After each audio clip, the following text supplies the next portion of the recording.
Welcome back to the Danoon Presents Argyll Rally. It is round 5 of the Protyre Motorsport UK Asphalt Rally Championship. And we're here in stage 16, 2 to go after this one. And we said it was going to be a title fight, didn't we, coming into this round? And it really is a title fight, because this man coming into view behind me now, Callum Black with Jack Morton alongside, will be leading the championship if things stay as they are after this round. We're into the final loop of stages here. Lock Fine stretches out in front of our crews as they come round the left-hander after our shot here. It's a glorious sight. The views are spectacular, and the battle we will have into the second half of this season will be spectacular if things finish as they are now. Neil Roskell is back. That pace that we had from him that saw him fight for the championship last season. He's got that fire and he's got that rhythm back, it would seem. And he had it right from the very first moment when he got in that car yesterday, when he said to me after stage 2, we're having this, I'm having it. And you've got to say he has. Callum and Jack have been out with a bit of a masterclass out front in that Palace Connections Rally 2 Fiesta. Our reigning champions showing exactly the pace and style that got them that title last season, but this pair here will put themselves 2 points behind in second place in the title if they can keep this performance up. Neil said earlier he felt he had a bit of time left. He knew where he could take some time, and he was feeling good inside that car. Di Roberts, despite being sick earlier in the event, feeling pretty ill inside that car, is back on form as well. So the two of them are fighting fit and ready for a big battle. The gap coming into this one, 1 minute 53 seconds. So on merit alone, on stage times alone, that change will not come on the stage. But anything could happen in these final 3 stages of the Argyll Rally. And if it does, it will be potentially title deciding. But this, as it stands right now, you can probably hear the excitement in my voice, sets up a thrilling second half of the season here in the Protyre Motorsport UK Asphalt Rally Championship. That fight that we saw last season, it's back with Simon Bowen in the mix as well, just behind this pair in third, if things continue as they are now. There is a fight, not for championship points, but behind our leading 2 as well.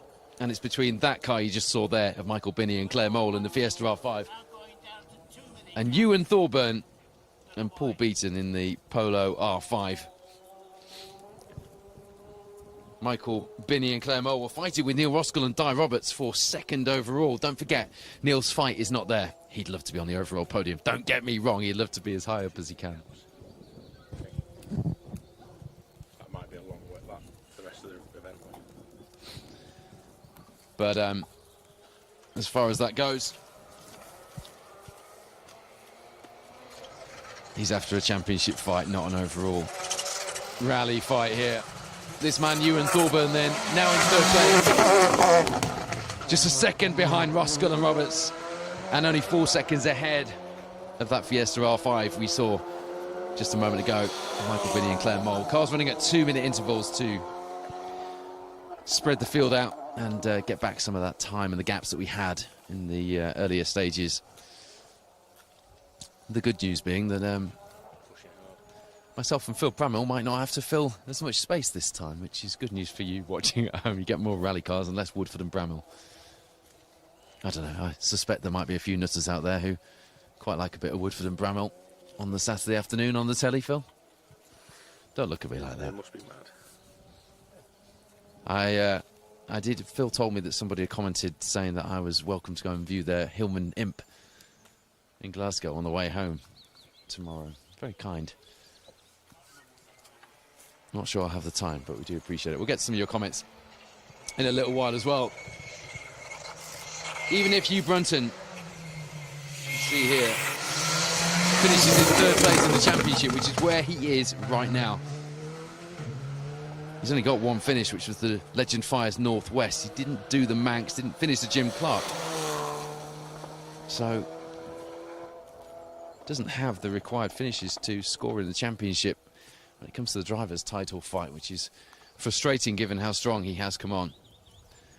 But then the Jim Clark was pretty much a weekend to forget, wasn't it, for the Skoda driver. 4.41 miles then of Belak Main. Just a little further on than where we were, over halfway through this. Over just under 4.5 mile stage. With the views of Loch Fyne leading the drivers to Loch Fyne, the stage after. 6.45 miles then, Whistlefield 3.3. 21.9 miles making up this third and final leg of the event as we head back to the finish at the stadium in Dunoon. And if you are heading there, MTC4, the finish for the leading crews will be just before 5 o'clock. 16:51 according to the official timings. They could change ever so slightly, but if you are heading down there, it would be good to see as many spectators as possible down there to celebrate the finish. I'm not sure we're going to make it down there with the finish times in the stage and having to drive out of this stage and then get down to Dunoon, but we will do our best as well. Just before 5 o'clock then, the finish at the stadium in Dunoon. So just to recap on some of the issues for our Protyre, or some of the reactions from our Protyre Motorsport UK Asphalt Rally Championship crews at service in after the second loop earlier. Joe McGann had a clutch issue, but thinks they've got that sorted. He and Charlotte McDowell will be back out after service with no problems in the last two that I can see. Alan Morgan happy with the car setup, enjoying the technical stages here. They are technical as well, tight, twisty, particularly this one. And beautiful scenery as well, if they find a moment to look. Hugh James in that battle with Gordon Morrison. Looking forward to seeing that one play out through here. Tricky stages, can't take too much of a gamble, but can't back off much either. Leiby had a spin in the last stage. The Jersey man hit a bail. Doesn't slow progress too much by the looks of things. Gordon Morrison crediting Darren Atkinson, the hard-charging two-wheel drive leader at the moment, for his good pace. Keeps nudging him on. He went out on slicks, which was a brave move this afternoon. Meanwhile, Darren Atkinson lost intercom, although didn't hamper progress too much out there, so he was quite happy with that. Will Hill sits fourth in the Protyre Cruise. Formidable performance from him. It's frustrating. There wasn't enough pace there. I'm not sure what he was expecting, but that is ambition for you. John Wink, Keir Beaton in the i20 R5. One of the first people into one of those Hyundai R5s back in 2017. Before that, you may remember, he had an Evo 6, and incidentally, the Argyll rally was the last rally that he did in that Evo. So nice. Certainly made good use of that Hyundai ever since then.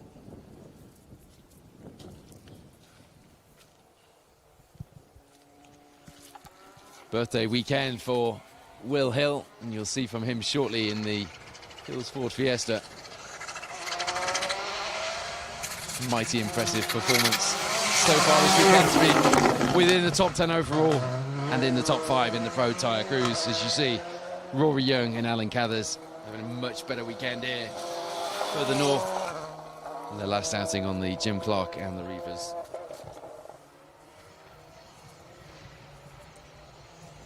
Here's Mark McCulloch, Michael Hendry alongside 2021 Scottish Clubman champion. It's the third season in this Proton Satria Evo. Evo engined Proton sounds the business.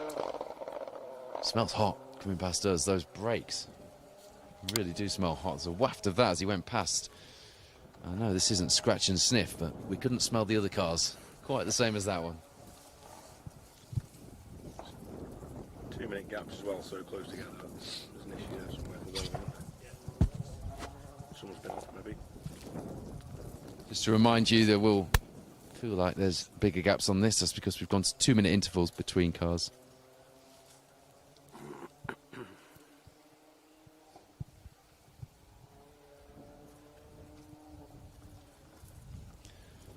Mark McCulloch seeded ahead of John Wink on the running order, so perhaps he had been off. Greg McKnight's out. Did you see that? Engine failure from 7. But certainly it wasn't a 2-minute interval between those two, was it? Greg McKnight, the Scottish Rally Championship competitors, has engine failure. George Bryson's told us that. George Bryson, who was the sponsor who we were spending some time with in that last stage, fellow competitor here on the Scottish rounds, he made us aware of that one. Rallies.info is where you can get your live results as we go through these final stages.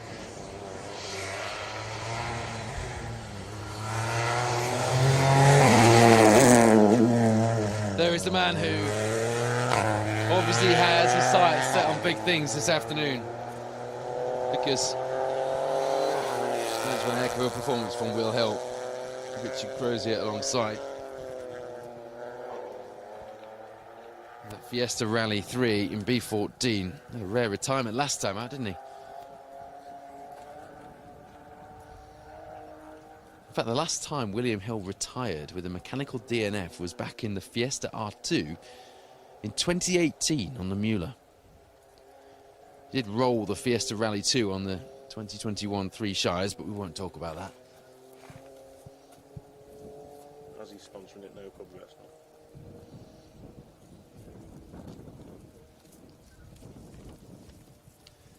A very rare mechanical DNF, but none of that this weekend. So far, the car has been faultless, albeit Will not quite happy with the setup, which says everything, doesn't it? Given how well he's going, how much more is there in hand if he can get that setup exactly as he likes it, is the question. And getting quicker and quicker. He's third overall in the title last time out. The TR7 V8 of Mark Higgins and Carl Williamson next up.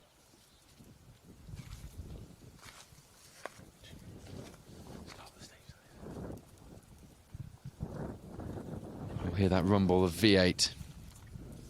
And that works spec TR7 V8 built by David Appleby Engineering for the last time live on the stream this weekend. Enjoy it. It's a real sight to behold. And Dave Ross is back out as well in that damn 6R4, the 4100 car.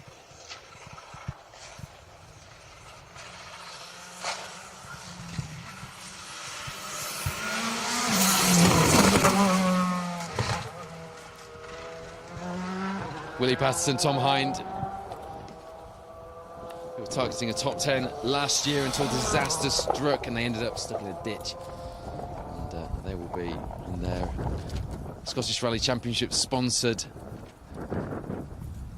liveried Skoda in the Asset Alliance car. Will be hoping for a similar result in the SRC this weekend.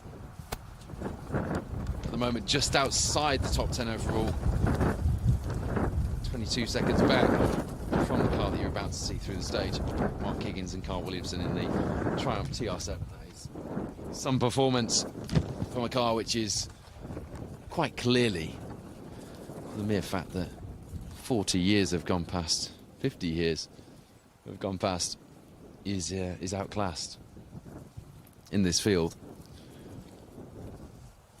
There's no outclassing a driver like Mark Higgins, is there?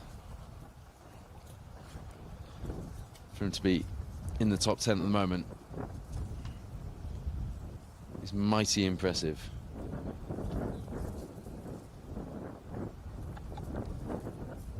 Just looking down the order, and Darren Atkinson doesn't have a time through on stage 15 as things stand, which would be a big change for us if that's the case. Hugh James Lewis Sim shown as the first two-wheel drive car. So stage 14 finished.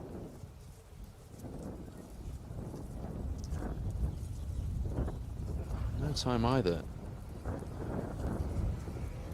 Through 14. There is that fantastic thumping TR7 V8, just stepping the back end out ever so slightly, coming down that series of bends down the hill there.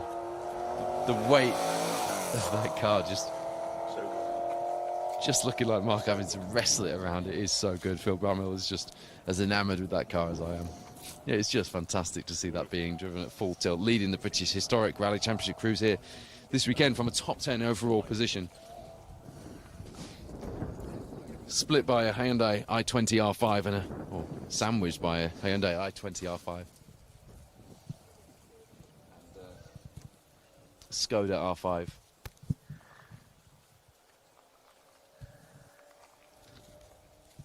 Still no time through for Darren Atkinson from 15 though. I wonder if get an update on that back at base. We should have had him by now as well, shouldn't we? He's ahead of Mark. Yeah. So I wonder if we have problems for our B13 championship leader, whose first taste of asphalt came at Wheaton in 2003, which then went on to, of course, feature in the Northwest Stages, which was his first full asphalt event. 2007, talking about Darren Atkinson. First concerted asphalt campaign was 11 years ago in 2013, but right now, let's face it, he comes here with some points in hand. Drop scores taken into account. He can afford to lose one, but that's not what he came here to do, and he was leading from the top 10 overall position, wasn't he? So 13 was the last time. Had a time through. Okay, dropped back in that one to 14th, so clearly some problems for Atkinson at the moment.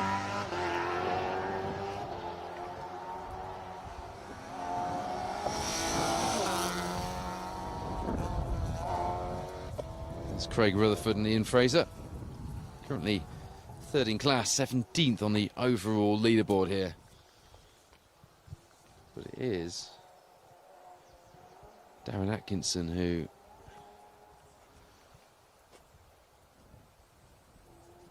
showing us 6th in class, 32nd overall. Just tumbling right down. What number is he? Number 19.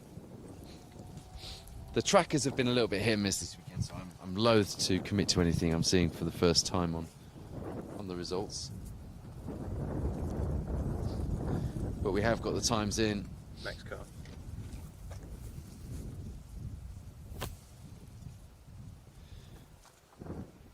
Okay, it looks like Darren is on the stage at the moment, so that's good news. But he isn't showing on the results, so perhaps a tracker issue like we had for Callum Black earlier. His is sorted. And Ewan Thorburn has taken that second position overall from Neil Roskell and Di Roberts. Now, as far as the championship is concerned, that's through this stage. That's not an issue for Neil. What Neil's got to concentrate on, and I know at the last round Di was not telling him stage times or positions. I'm not sure whether that's still the mantra. But he needs to not have his head caught up in who he's fighting on the overall leaderboard. An overall podium would be lovely, but it's the championship points he needs. And we're seeing the Neil Roskell we saw last season out here fighting for a championship, perhaps once again. So he needs to ignore the fact that Ewan Thorburn and Paul Beaton have overhauled him. He's only 6 seconds behind them, but perhaps more crucially, he has taken more time away from Hugh Brunton, who is now well over a minute behind as far as the championship positions are concerned. If we are looking at overall times, then he's only a second ahead of Michael Binney and Claire Mole, so Roskell possibly dropping a bit of time in there, I think, isn't he? But he's got a fair old buffer between him and Hugh Brunton as far as the championship points for second here at round 5 are concerned. That is where his focus needs to be, and I'm sure that is where it will be. But you can't take the rally driver out of the rally car, can you? Whatever's happening. Okay, whatever problems are happening on the tracker or the results, clearly Darren Atkinson, Phil Salem don't have any problems whatsoever with that car, albeit they are running a bit further back on the road, so perhaps something they had to solve on the road section, or Sometimes slight repairs on the road section between stages can drop them back on the road, so I'm sure the news will come out sooner or later. Waiting to see on our championship organisers WhatsApp group, see if Donna has any information on that one. But at the moment, as you can see, Darren Atkins and Phil Sandham not showing in the results for 15 at the moment. I can see anyway.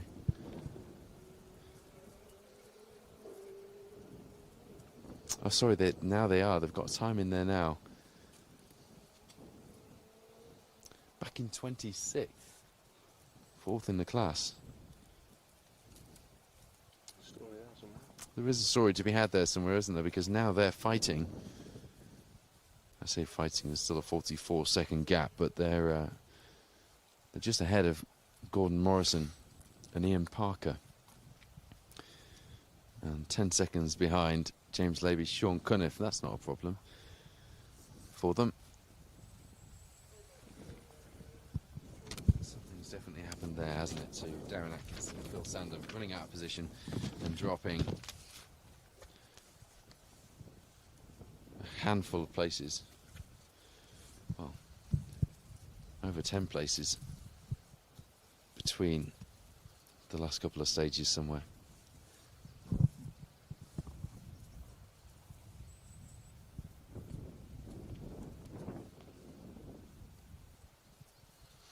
Cars are now in the next stage.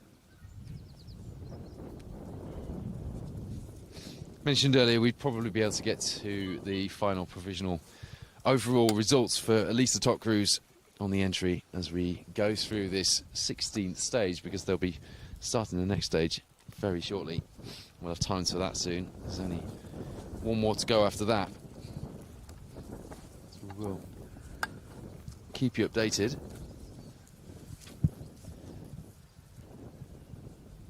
But the big news at the moment, from a championship point of view, is that the two men who came here needing to score big points in order to get their championship campaigns on track have done just that.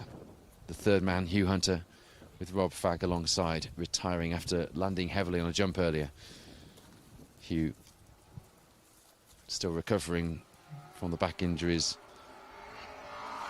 he suffered at the Manx last season, so the pair pulling out. Championship-wise, makes things very difficult at this stage.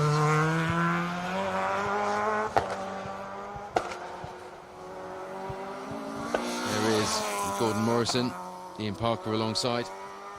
In that battle all day, all weekend. In B13 with Hugh James and Lewis Sim. It's been a great battle as well, hasn't it? Just a second in it at one point. Looking down the results at stage 15, Gordon dropping back from Hugh.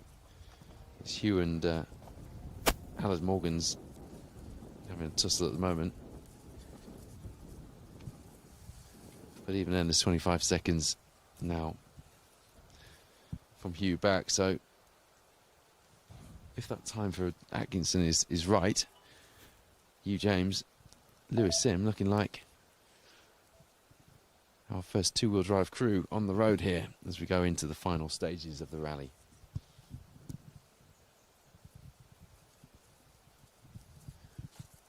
Remember to stay up to date with all of the championship updates and the final results as well by following the Protyre Motorsport UK Asphalt Rally Championship on Facebook, on Instagram and on Twitter or X or whatever we call it these days as well. And if you subscribe to the mailing list, you'll, on the asphaltrallying.com website, you'll have up to the minute press releases when they come out with updates on championship positions, class battles and previews of the events coming up. Next up, it's Epping, the Tour of Epping.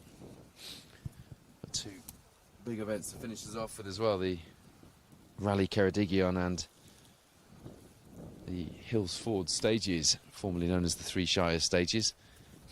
It did enough last year to secure its place on the championship schedule, and rightly so.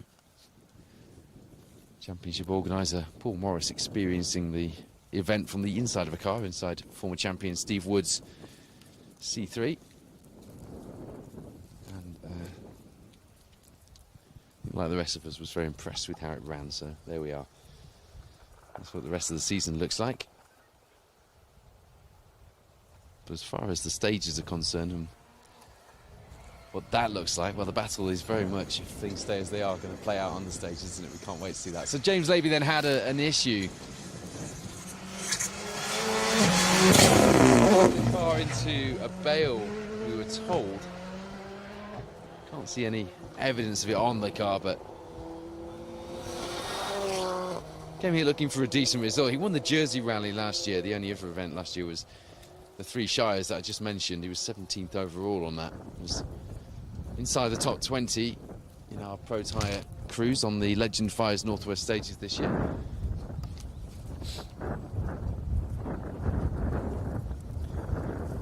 So to remind you, Callum Black, Jack Morton lead the way in the Protyre Motorsport UK Asphalt Rally Championship leaderboard. Neil Roskell, Di Roberts looking to get that championship rivalry back underway here in 2024, in second place at the moment. A gap which is too big to make any dent on the stages, but with 2 stages left to go and one of them underway as we speak. I'll be careful not to curse anything at this stage. Those two split by a non-registered crew. Local hero Ewan Thorburn, Paul Beaton here for Scottish Rally Championship honours. Only 6 back from Callum Black, Jack Morton. Callum's out. Sorry, no. 15. 1 minute 51 back. Callum's finished 15. It's Roskell who's 6 back from Thorburn. He's finished 15.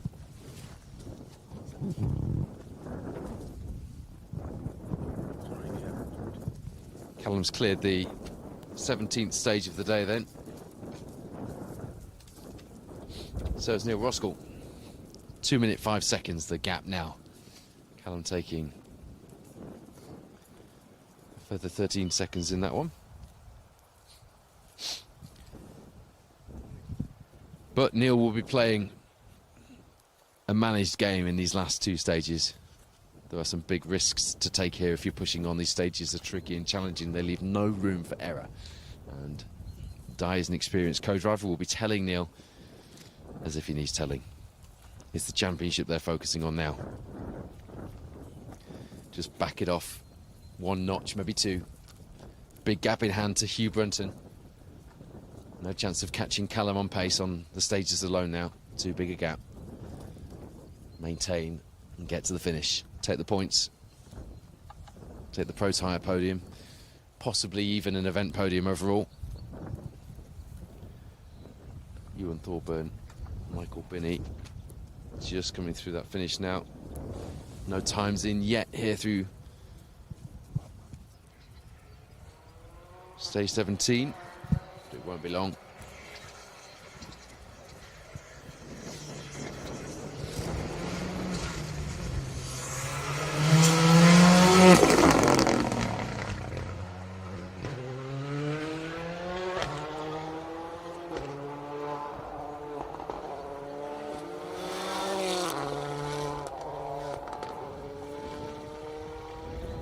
Ian Forgan and Chris Lees have gone well, haven't they? That Fiesta this weekend. Newcastle then. Bit of a step up. A step up again from the R5 that he had most recently. 14th in the class. So I'm just reading the results while I'm talking to you. 29th overall here, with 2 to go after he finishes this stage. The sun is out, we've got blue skies, and it almost feels like it could be summer when the wind dies down. Despite the rain shower earlier and the sun now coming out, and where we are, no midges just yet. So that means no Spider-Man costume. It didn't happen in the end. Thank God. Thank God, says Phil.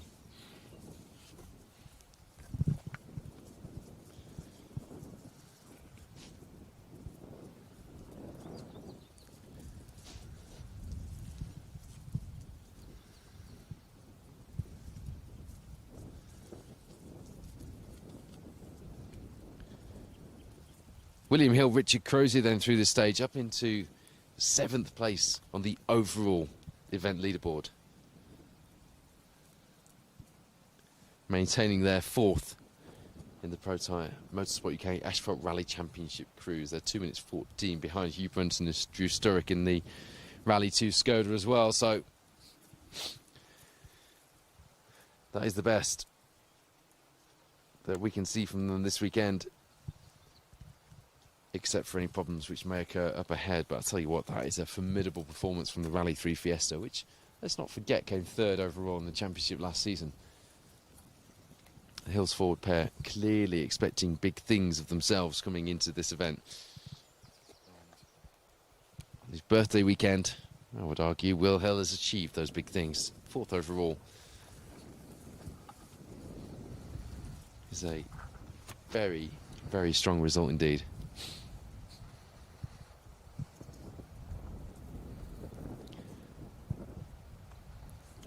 Willie Patterson, Tom Hind, still just in 11th place, outside the top 10, just under a minute back from Mark McCulloch, Michael Hendry in that Proton Satria Evo, who, despite seemingly having a problem in there, still hanging on in 10th place after this 16th stage. Mark Higgins, Carl Williamson in the TR7 V8. The first of the two-wheel drive crews. On the results as things stand. There's Hugh James though, Lewis Sims.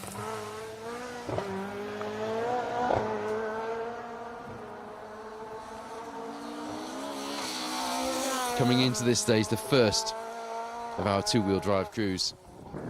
And the crew picking up the mantle from Darren Atkinson to chase down that Triumph TR7 V8 as far as the overall leaderboard is concerned. Seb Perez, seen him? Seb Perez, we haven't seen him yet. Any time now?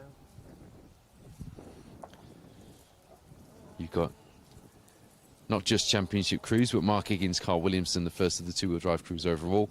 Hugh James, Lewis Sim, the first of the Protyre crews behind them. And then Allard Morgans, Ian Taylor a little further back. Not a huge amount, 25 seconds further back from Hugh James. Behind them, Kev Dunn, first of the front-wheel drive cars in the hard charging, and they were hard charging this weekend, weren't they, Nova? Yeah. Sean Douglas alongside. And then behind them, Seb Perez, Gary McElhaney, second place in the British Historic Cruise. Only 2 seconds as well between them and the Nova, and likewise only 2 seconds between Dunn's Nova and the escort of Alan Morgans and Ian Taylor. But Seb Perez hasn't really managed to recover any of the time that he lost, just perhaps backing off a bit too much on Friday night. Not expecting Mark to pull out as much as he did on those opening stages, so perhaps from the things I've heard, I haven't spoken to him personally about it, but I have heard that perhaps he was sounding like he felt he'd been a bit too cautious on the opening stages of the event, leaving him in second place with a raft of Protyre two-wheel drive crews in between him and the TR7 V8, which is where his battle has been in that Amigos Porsche this weekend.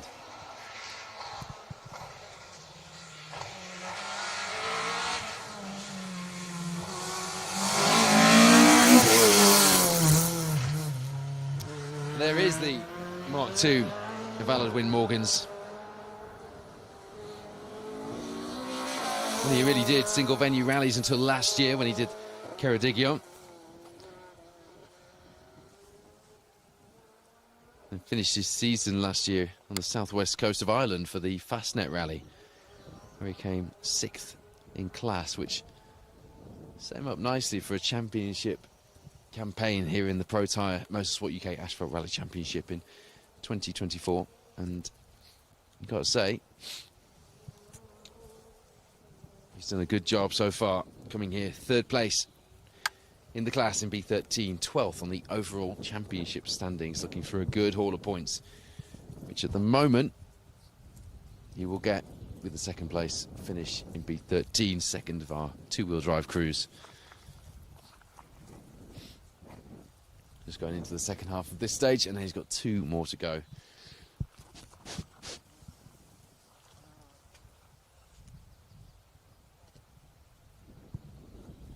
So a few more times in now from the stage after this one.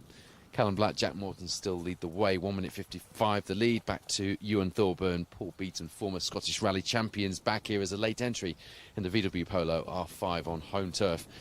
Looking to score maximum points for their Scottish Championship campaign. They'll be doing that if things finish the way they look right now. Neil Roskell, Di Roberts, now 10 seconds back from Thorburn. He took a further 4 seconds out of Roskell in that one. Ewan would quite like the overall lead here, if I know Ewan as well as I think I do, regardless of championship points or whatever else, but so would Callum Black, Jack Morton. They'd quite like an overall win to their name here as well.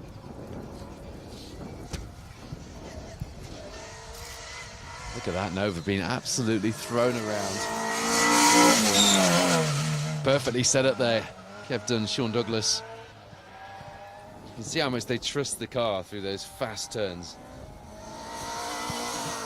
Just doesn't seem to bother it, does it?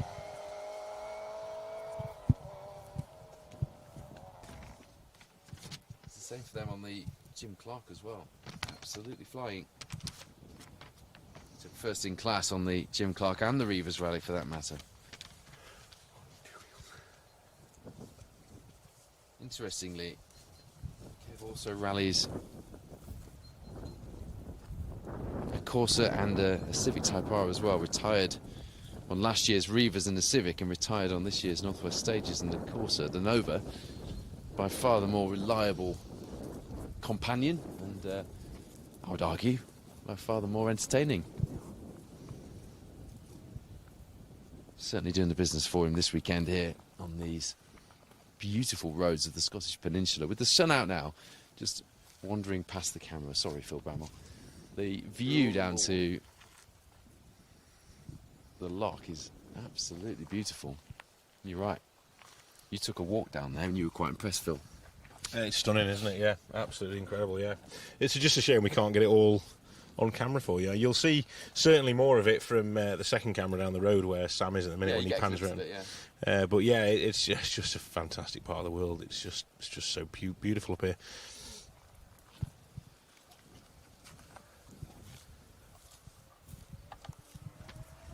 Michael Binney, Claire Mole then drop into 4th position. They've got quite a bit of time there from Roskell as well.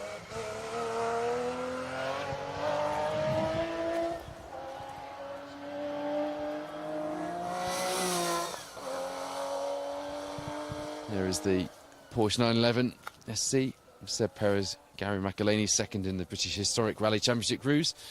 Looked on it there, didn't he? Really trying hard he was. Fighting with the wheel, keep that thing in a straight line. So yeah, Michael Binney Claremont did lose a heap of time in there, putting them almost back into the overall grasp of Hugh Brunton and Drew Sturrock, who no doubt will be more focused on keeping hold of their podium in the Protyre at this stage. Perfect sunlight as well, isn't it? But they'll have half an eye, I would imagine, on that Fiesta R5, which seems to be reeling in a lot faster than they probably expected towards them. Callum Black, Jack Morton, Neil Roskell, Di Roberts, Hugh Brunton, Drew Sturrock. Your top 3 here in the Protyre Motorsport UK Asphalt Rally Championship as we head through into the final stage of the weekend.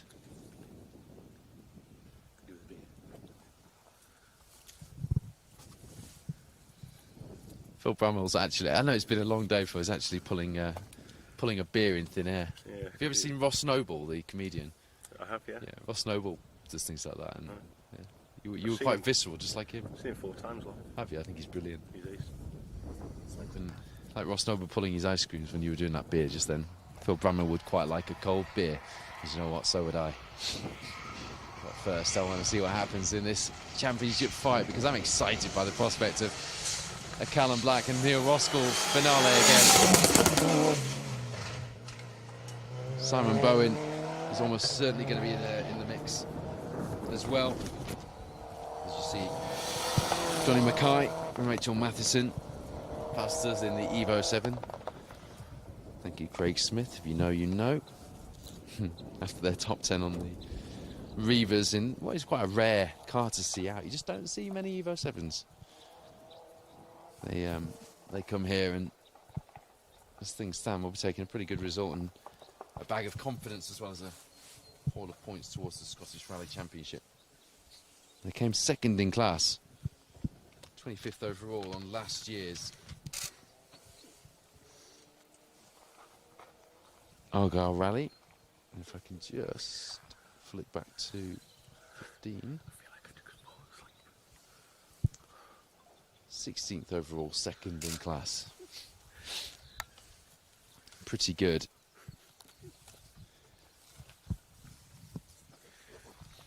For Johnny Mackay and Rachel Matheson.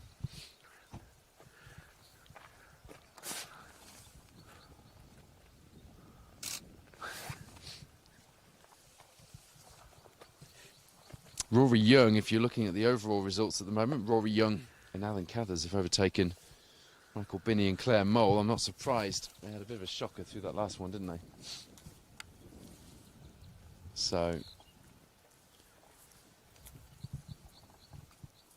that means that Rory Young, Alan Cathers are now 39 seconds behind Neil Roskell and Di Roberts, which certainly makes them comfortable both in the overall and in the Protyre Motorsport UK Asphalt Rally Championship Cruise. Clutch issues for this pair, Joe McKeown, Charlotte McDowell. Through the first stages of the loop. Back on song now, and locking the car up, under braking there, so pushing really quite hard.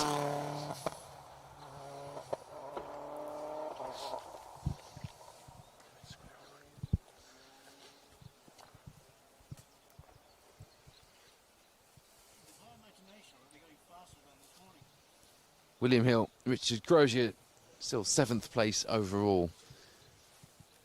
The Argyll Rally leaderboard.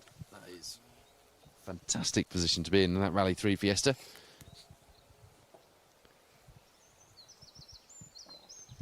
Unlikely to be any change for them. Certainly not up ahead. Mark McCulloch's, Michael Hendry, 22 behind them, so maybe one eye on the rear view for the last two stages, but the way they've been driving today, it's looking fairly comfortable for them in that position. So very shortly, Callum Black will be leading the cruise into the final stage of the day.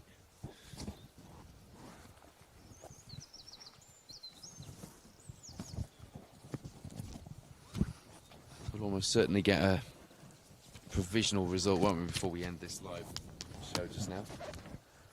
Whistlefield starts at 10 past 4, or 11 minutes past 4 actually to be exact.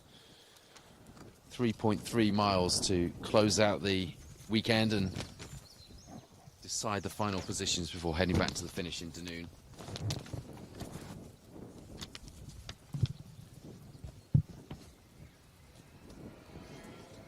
So keep an eye out when we get close to that to watch the times come through, but at the moment, Callum Black, Jack Nelson, getting the championship back on track. Quite customary style. There's John Rentoul, Ross Hind in the C3 Rally 2. Retired yesterday, back in Super Rally for today's stages.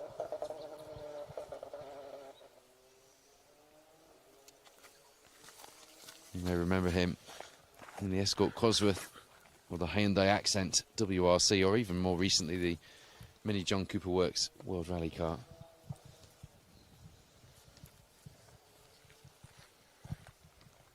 Just getting used to that new car and trying to get the seat time in it. He was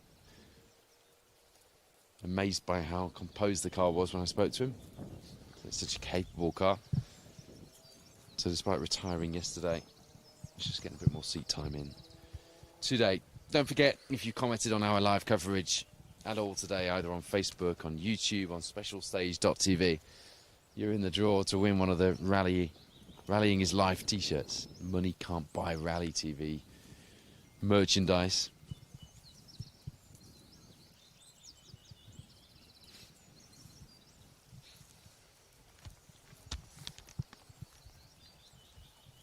Fair play to the organisers here at the Argyll Rally, the Mole Car Club. There were some big gaps earlier. 2 minutes does draw things out a little bit when you're stood here at the side of the stage, but what it's meant is we kept the mileage earlier on and didn't cancel any stages when there probably was a temptation to, and in some quarters the call was probably, let's just cancel and move on. Entry fees are not cheap and can affect championships, especially at this point in the season when you lose big chunks of mileage. So respect the organisers for that decision.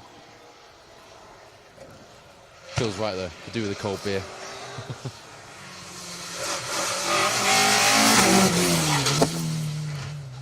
Michael Harbour, another of our hard-charging two-wheel drive cars. The B11 Escort coming here leading that B11 class as well here in the championship. It's his 4th visit to Argyll. He's had a class podium every single time. It's gone 3rd, 2nd, 1st, and he's looking for another 1st this weekend in the class.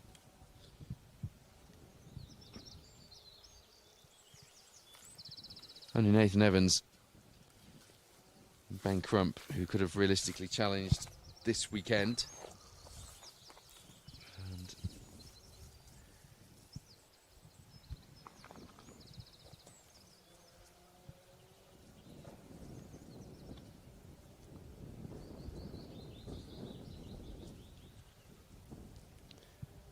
And after 15, actually, I'll eat my words, Ben Crump was actually 3 ahead, wasn't he? Nathan.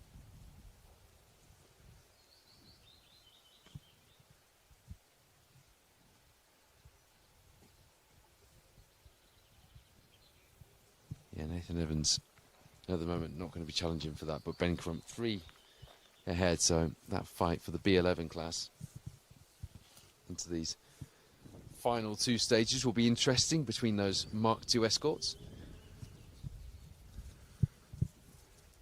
Michael Harbour will, as you saw then, be on a big push through 16, so waiting for his time to drop through. We've got a time.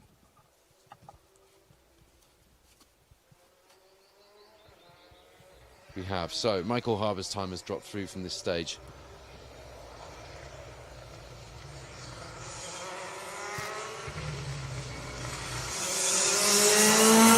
Dave White and Jane Nichol make their way past us.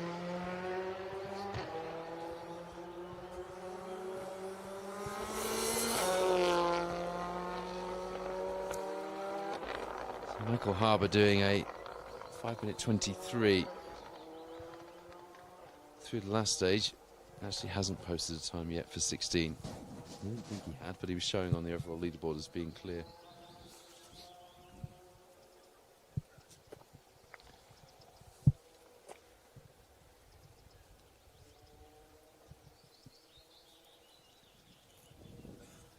Actually, the last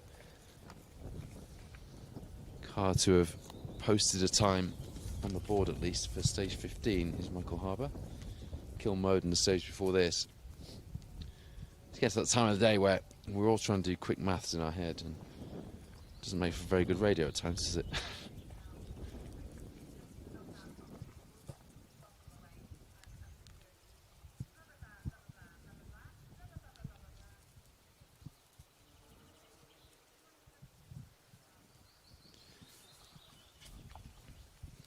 Rallies.info is where you need to be if you want to play around with the various permutations on the entry list, on the leaderboards.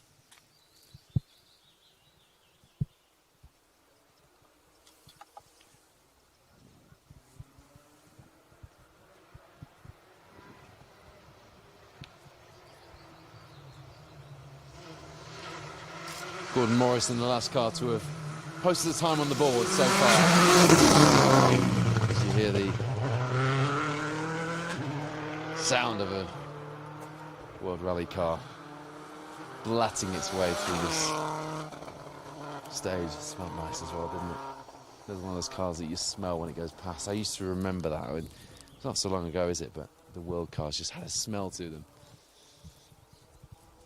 Very groundwater. Ashley Will Still campaigning that S11 for now, but they are getting harder and harder to run. Went from Subaru Group N to Mitsubishi Evo Group N, and then back to Subaru, but in World Rally Championship spec form. I'm very glad that he did. Still no times in.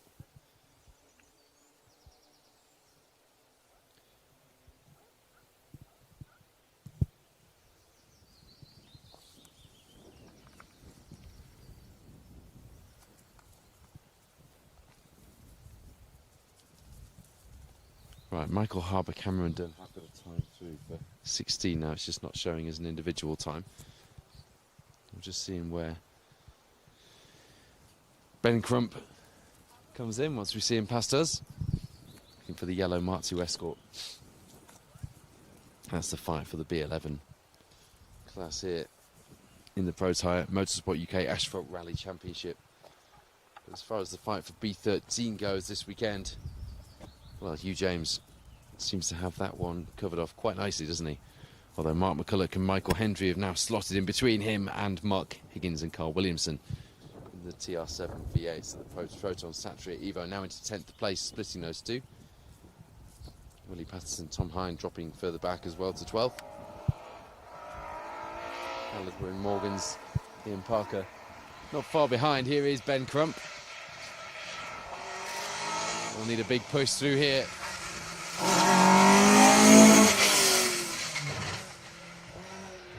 Tell you what, given the mixed weather conditions, the cars really do look like they've been through the mill, don't they? They've got that well-used, just done a rally look about them, which I quite like.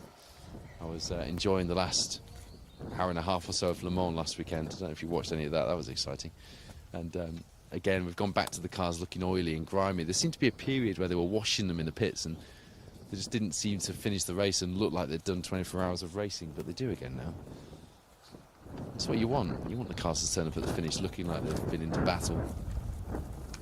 Some of the cars this weekend, with the attrition rate we've had, have got a few more battle scars than others, let's say, but at the moment, I'm pleased to say everyone okay, and despite a few delays and a few blockages in the stages, we've got through without any cancellations to this point. 17 stages in, 10 minutes, 11 minutes away from the start of the final stage. The 2024 Danoon presents Argyll Rally. Whistlefield, the final stage. Our leading crews now through Loch Fyne. They get a nice view of Loch Fyne, as you do, a brief one, as they go through into the final few miles of this stage.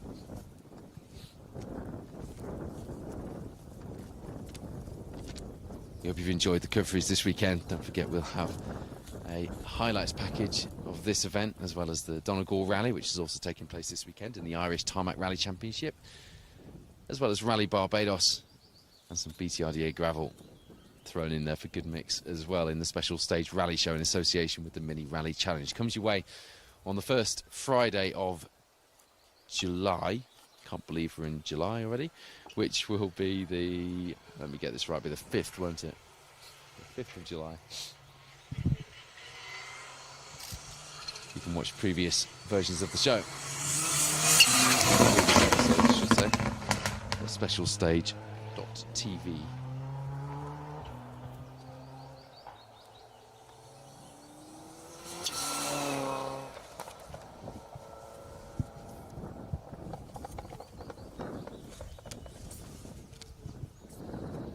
Drew Gallagher, David Crosby. Got a top 10 in the class the first time that he finished the Argyll Rally, which was 2 years ago in 2022. That's a proto car, that Fabia, from Heuvel Motorsport. Costs around €160,000 new. Well, a Rally 2 car, to give you an idea. Proto car is a bespoke chassis based on a Mitsubishi Evo. They were outlawed in British rallying for some time. People like Craig Pennington had proto cars and couldn't use them, but we're now seeing them being used again. based on Mitsubishi Evo, they've got the potential for big power and big performance as well in the right hands and with the right setup. But they are about half the price to buy. But then a Rally 2 car will cost you between 30 and 36 euros a mile to run on stage, whereas a proto car will cost you around the same as an Evo, so 15 euros. Sorry, that'll be per kilometre, I think. So roughly half the cost, both to buy and to run one of those proto cars. There's definitely a case stacking up there for one, isn't there? Albeit you don't quite get the performance that you do from a Rally 2 car with that World Rally Championship technology at your feet and your fingertips. And we've seen it used to good use so far this weekend by our championship leaders. Or our championship leaders elect, I should say. They haven't quite got there just yet.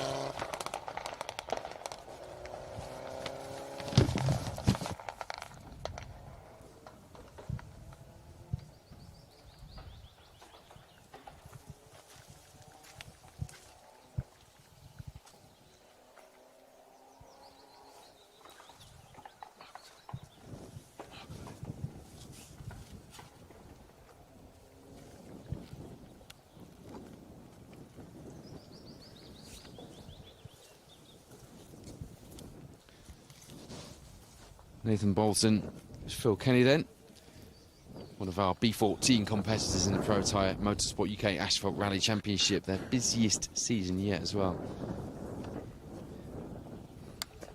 Started in 2021 in the Fiesta R2, did one event and thought, nah, knackers to this, and got himself a B14 Mitsubishi Evo, and why not? Using it to good effect as well. So far this season,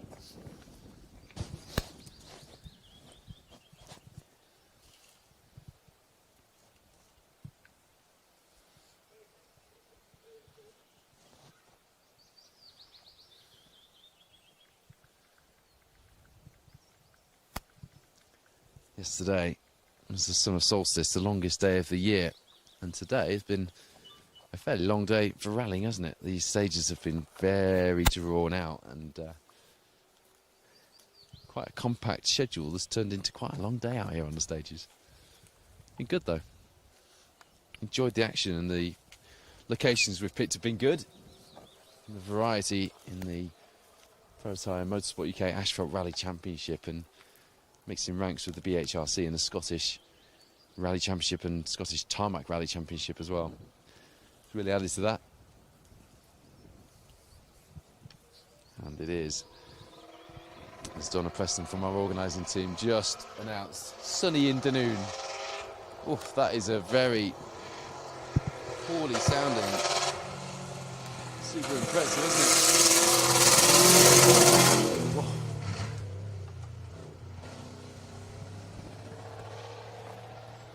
Does not sound well at all.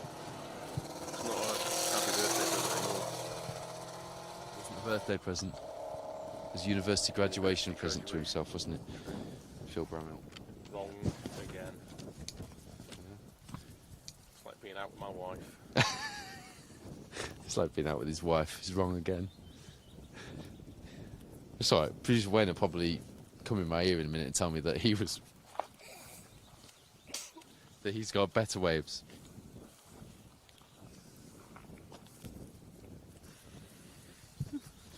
Tell me that I was wrong. In some way.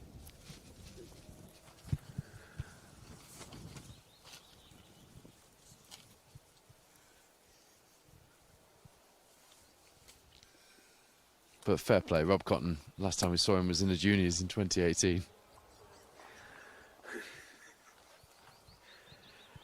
Did his mechanical engineering degree and came out and treated himself once he'd graduated.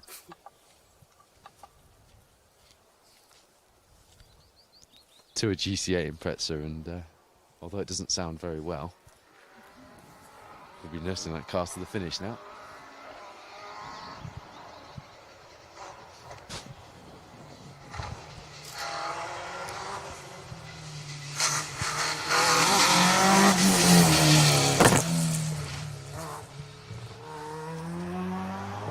Stephen Smith with Daniel Johnston alongside. A rotten season in 2017. 2 events, retired on the first one and crashed on the second one, which was the Argyll. It's a forest rally back then. Back this year, though, and things are going well. 3rd in class on the Kinloss stages, 6th in class on the Reavers. Now time to put those Argyll demons to bed.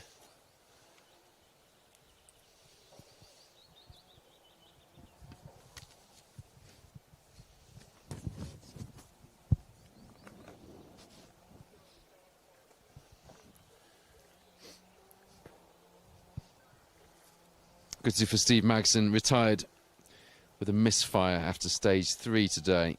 He got worse than the last 2. Drops a lot of time.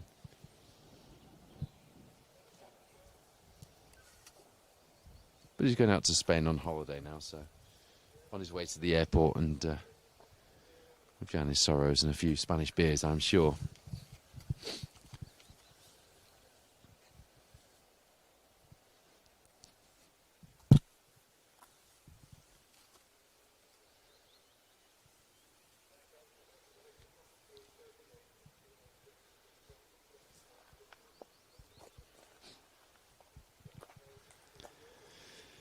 Hello to Dale Marshall, who would love to marshal on this event, just can't justify the costs of the travel for a 1.5-day event.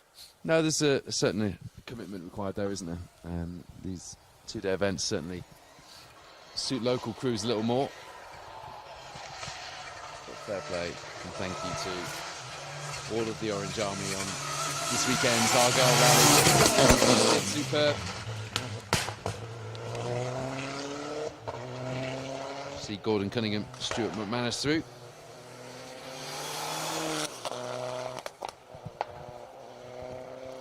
Didn't do Argyll last year. It was the first year he registered for championship points, and this year isn't registered for championship points, and he's here on the Argyll. Worked that one out. Sandra and Elliot Murray are watching from Selkirk. Hello to you. Warren Martin says it's hard to imagine flinging a car down these roads which look narrower than his driveway. You must have a decent driveway, Warren, that's all I'm saying. Watching in Michigan.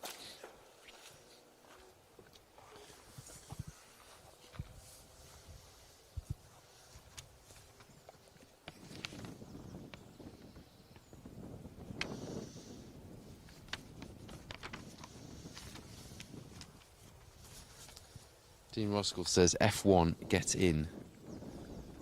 Does that mean you're watching the F1? Quite sure.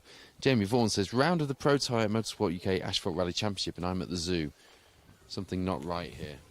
Which zoo? We would agree. Which zoo? Which zoo, Phil Bramwell would like to know. Said it with a weird look on his face. Bit of interaction, that's all.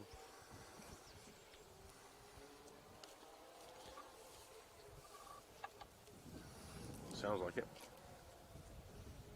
Damn.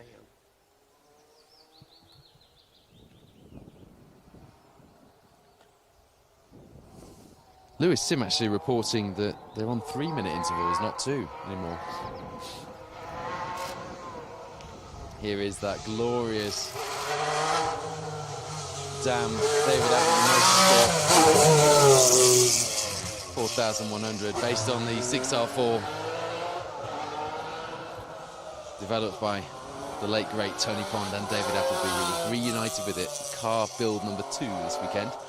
Great photo that I posted on Facebook, taken by his son James Appleby, of David with that and the Mark Higgins TR7 V8.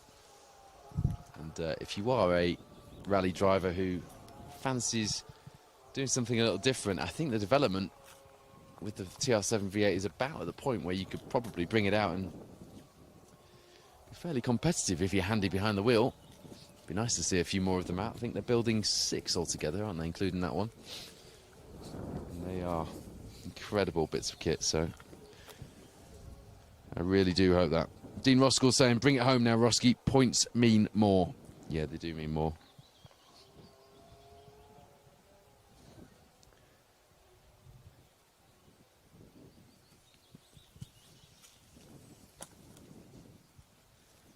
Dear me.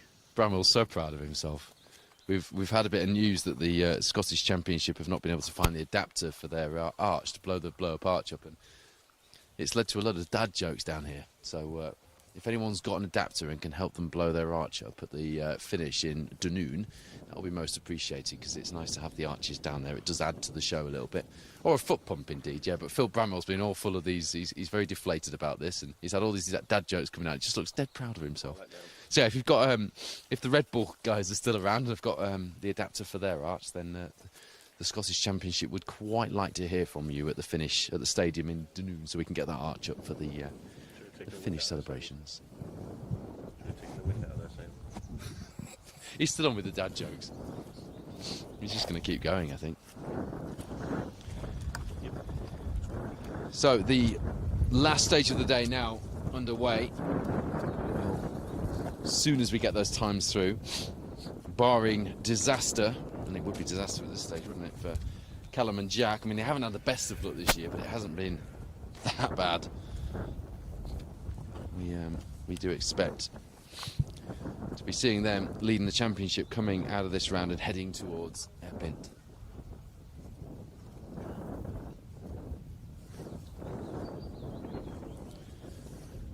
We'll update you as soon as we've got the cars into the stage. I don't know if they've got to the stage yet, have they? Have you got the tracker there?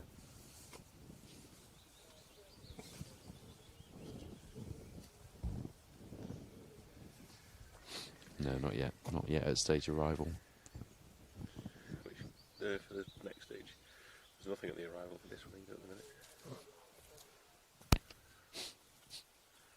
We've got a gap. Yeah, Callum through it.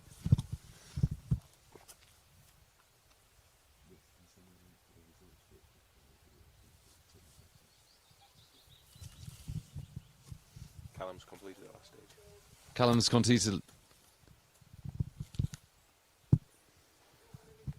completed the stage. Stage 18.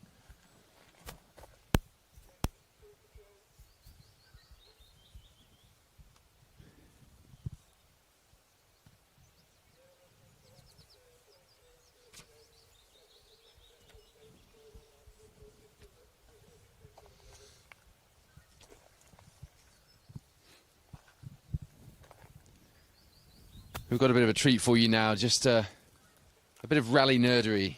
Here's some footage from the 1985 Auto Fit Stages Rally, which was the pre-runner to the Argyll Rally. It's what the Burma Rally became. And this one will feature some star drivers. In 10th place, Keith Morris, Giancarlo Pier. 9th was John Allen, Neil McKinnon. You're going to love this as we get through this top 10. George Gillespie in the Talbot Sunbeam with George Black alongside her in 8th place. This is the 1985. If you've just arrived and you're wondering what on earth is going on, you've been transported back to the mid-80s, you haven't. David Galander's Graham Nish were in 6th place. Murray Grierson, Roger Anderson in the RS2000. David Galander's in the 240 Volvo Turbo, don't forget. In the RS2000, Murray and Roger were in 5th. Gordon Smith, Peter Carstairs in the RS2000 in 4th. Then you had Tom Muir, George Sharp in 3rd place.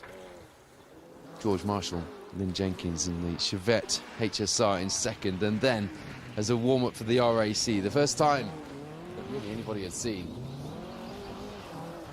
Metro 6R4, a national event.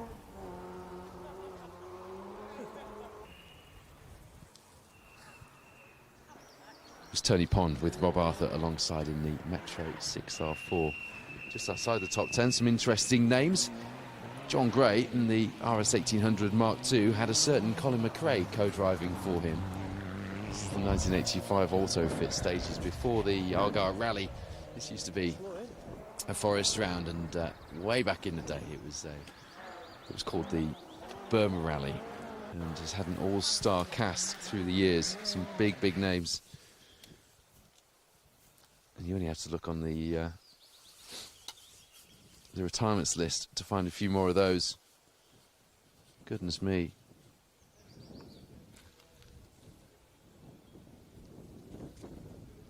We just went back in our archives while there was a bit of a gap on the stage here at the Protyre Motorsport UK Asphalt Rally Championship to bring you some action from the 1985 Autofit stages, the pre-runner to the Argyll Rally. An area that is steeped in history in this sport.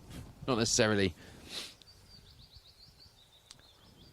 these roads themselves,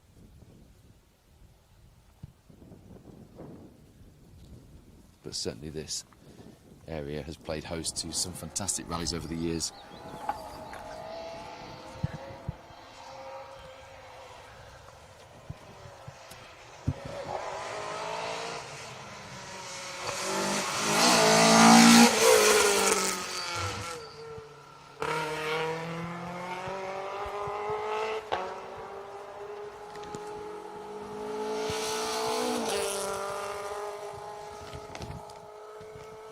Jay Briggs, Harry Walshaw won their class on the East Riding stages and on the Reavers, in fact. And Harry recently announced as the latest member of the Motorsport UK Academy as a co-driver. Harry's everywhere at the minute. He did 19 rallies last season. This is his 14th in 2024. And he's just 19 years old.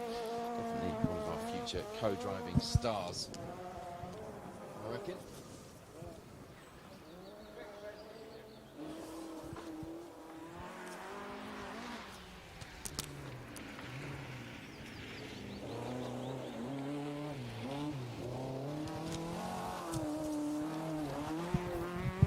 And there we are. There is the footage from the 1985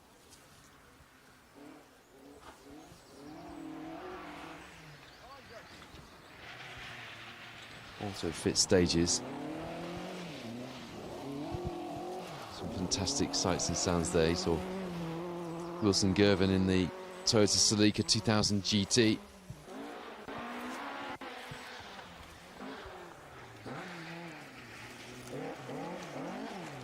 Just a glimpse at the heritage that we used to find on these stages.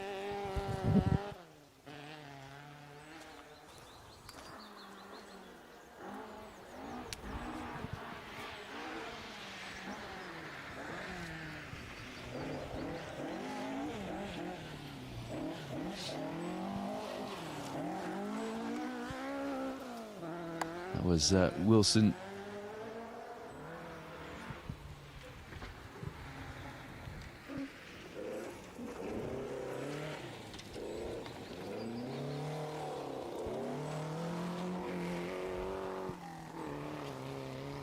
There you go, Murray Grierson, Roger Anderson.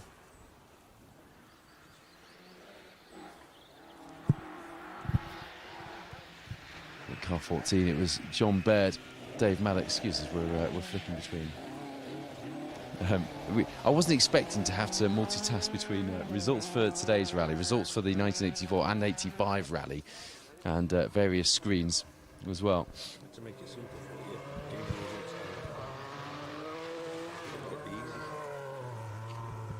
Class 16 was Jimmy Gervin and Neil Moyer. They were 7th overall on the 85 edition of what became the Argyll Rally. The Autofit stages, organised in those days by Lanarkshire Car Club. Today it's the Moor Car Club organising this event, and here is the man himself. There he is, Tony Pond, Rob Arthur alongside. Just listen to that Group B 6R4 sing through these forests. Isn't that incredible that we're stood here watching what used to go on in the woods just behind us here, not far anyway.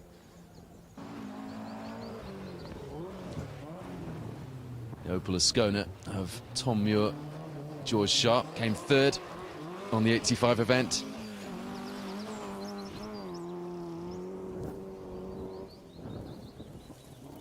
Just saw that go through.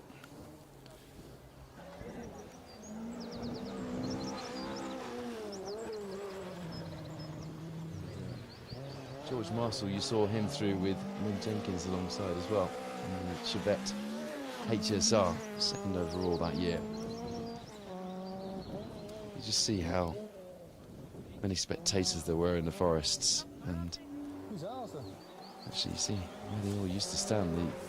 Celica 2000 GT of Wilson Gervin and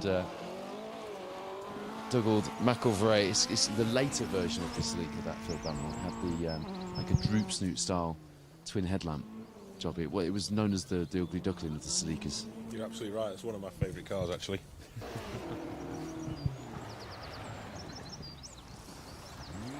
So if you just tuned in and you're expecting live coverage of the 2024 Danoon Presents Argyll Rally, you have in fact got coverage of the 1985 also fit stages. Probably three blokes stood in front of the camera, if I'm honest with you.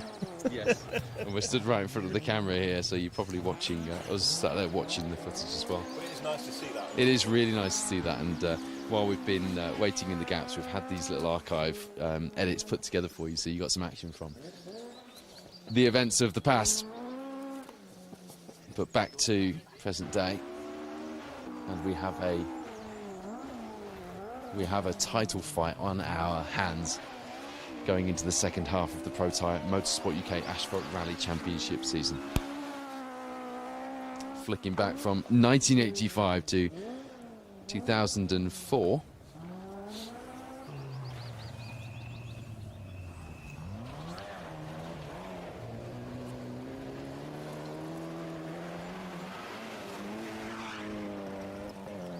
We still haven't got any times.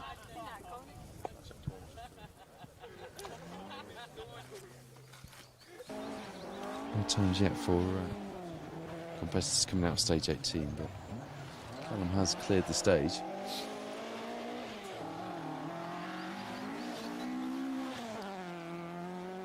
Yeah, so Michael Binney and Ewan Thorburn have also cleared the stage there, so it just won't be long before we have times, hopefully.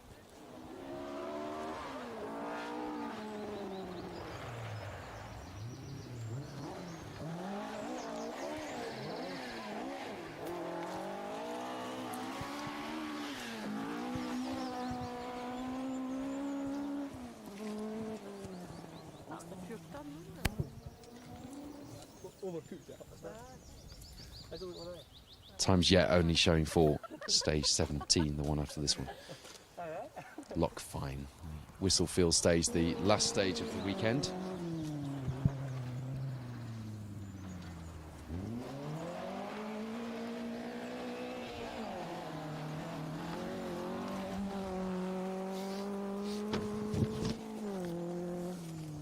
A couple of people asking about whether or not we'd had Ross Jarrett and David Robson through in the Mark II Escort in the last stage. Well, they are about to come through this 16th stage.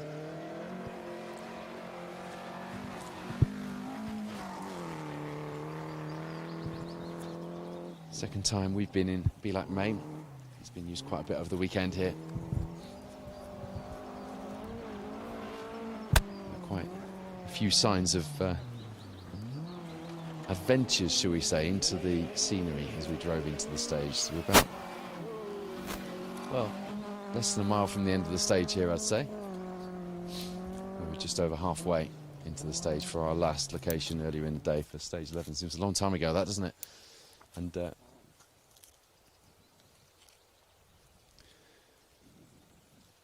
should be coming into view any minute now.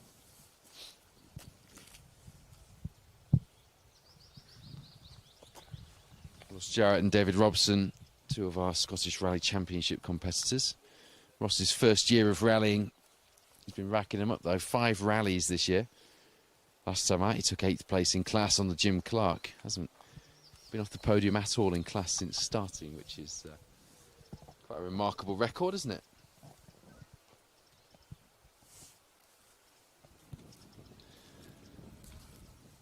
Quite impressive, that. And I can hear him coming over the top of the crest now. So you're going to see that Escort RS 1800.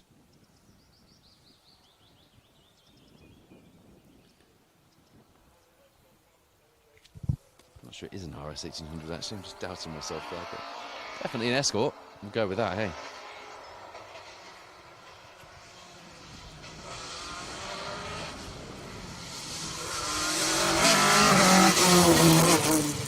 There they go. Well, I can tell you that's not an RS 1800, so it doesn't sound like one. The next car is, though. Nick Kitchen, Kevin Wilson should be next on the road in their RS 1800. Their first visit to the Argyll Rally, like me, but they took a convincing class win on the Reavers, unlike me.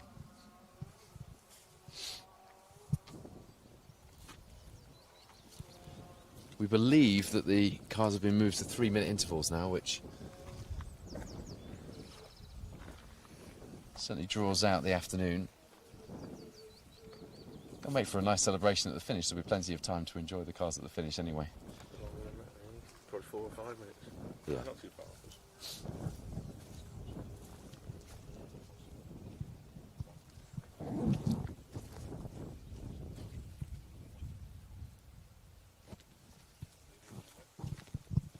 Bit of confusion as to whether or not the cars will be at 3-minute intervals, or whether once that gap has mostly been brought back together, we'll end up with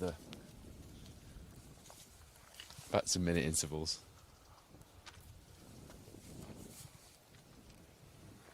Just want to tie Woodford down so he doesn't keep walking in front of the camera.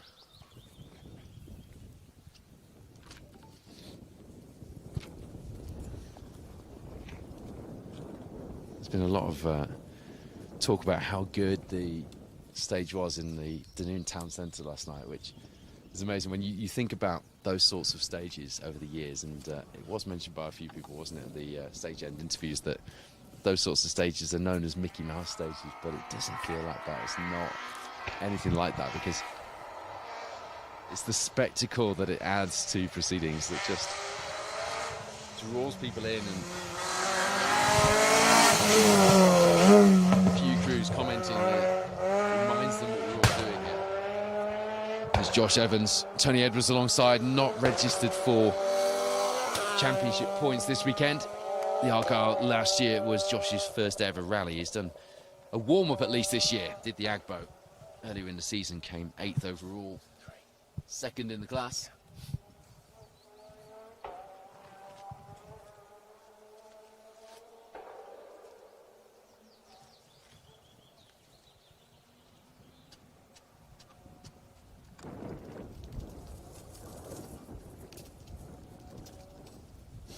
Time's in then for stage 18. Still waiting for Ewan Thorburn's time. But Neil Roskell and Di Roberts have kept Michael Binney and Claire Mole at bay. Making, at the moment, second place, but it could be a third. Time drops to Simon Hunter, Howard Pridmore.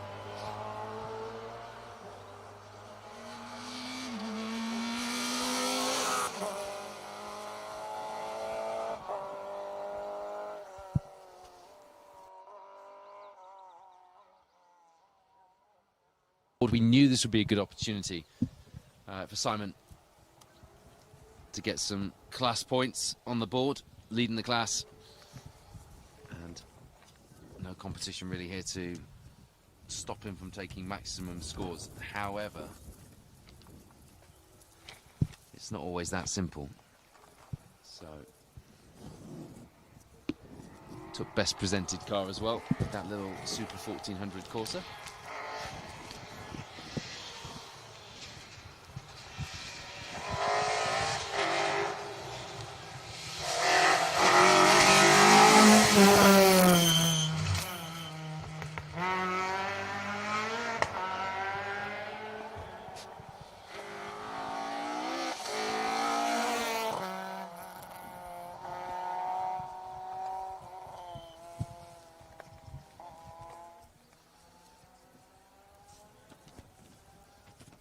Paddy Munro, Andrew Stevenson, celebrating 10 years of rallying this year. Class champion in the Scottish Championship in 2021, was also on the podium in 2022 as well. Quiet year last year.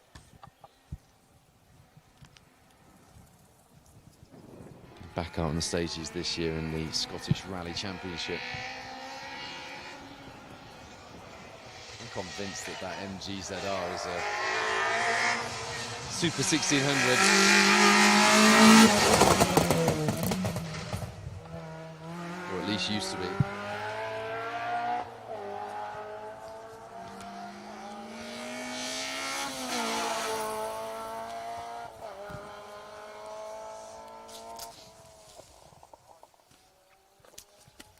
Alan Scott.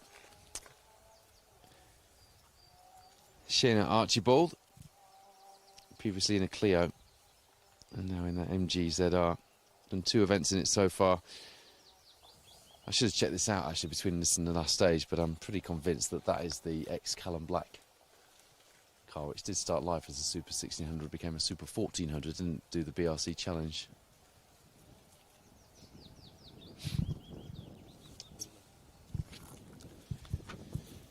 We'll ask him if we ever get to the finish to see him there. Our now new championship leader, Callum Black, Jack Morton, provisionally finishing the last stage and making their way back to Dunoon, to the stadium.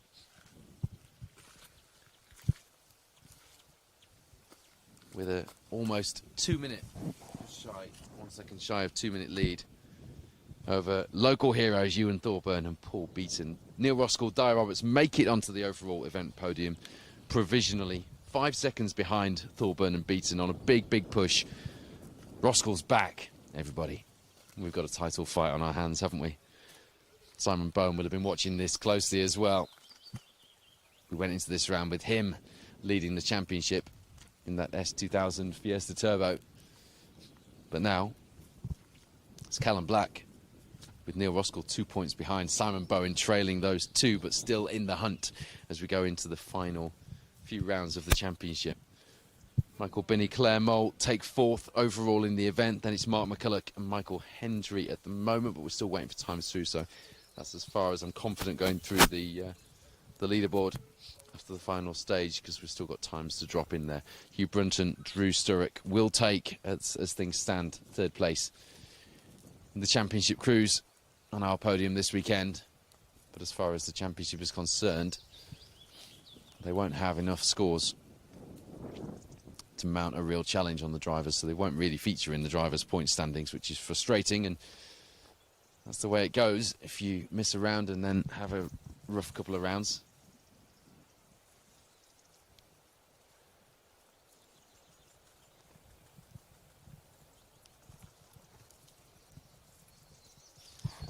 But that's the narrative that we came here wondering if we'd be telling.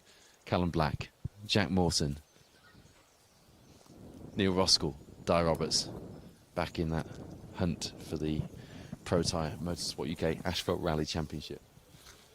Made Tour Epping fairly interesting. Not that it wasn't going to be anyway, but this was all or nothing. Really for both of these drivers, but more so for Callum. Languishing back in 6th in the championship coming into this. A few more scores on the board for Roskell. Wasn't quite such a drastic situation, but again back in 4th. And interestingly as well, both those drivers coming 1st and 2nd respectively on last year's Argyll Rally, doing the same thing here in the Protyre Motorsport UK Asphalt Rally Championship again this season.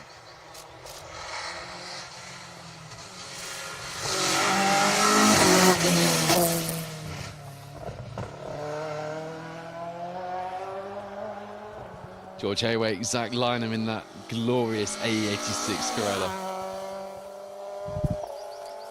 I haven't ever seen him in his Clio V6 that he's also got the single venues in, but that Corolla really is a incredible car. I was on just looking at Mark's photo. He's actually on 3 wheels as well. Full launch coming out of that left-hander at the bottom of the hill that you see in front of you there. Mark Sims, our championship photographer, on the same corner as us here. So little moments like that that we miss when the cars fire past us. Mark's able to... Can't see it on the camera.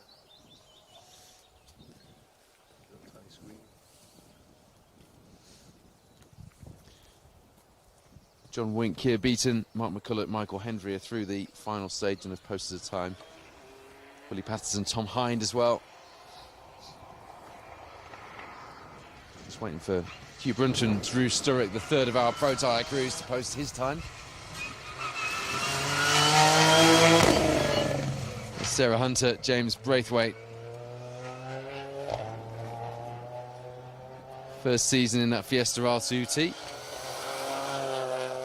Sounds like a strange engine note on that Fiesta, doesn't it? Like it's sort of struggling to get at the revs a little bit. Big year for them. Circuit of Ireland, first in class. Jim Clark. They've done the Reavers as well, and now Argyll as well.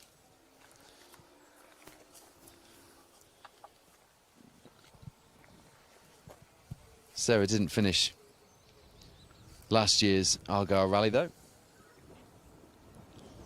so she'll be delighted to take a finish away if she can. 2 more stages after this one to complete in order to do that. Is that Civic FN2 Type R.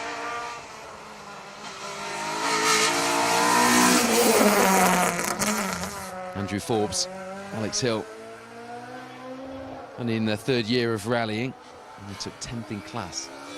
And Jim Clark Reavers in that Civic.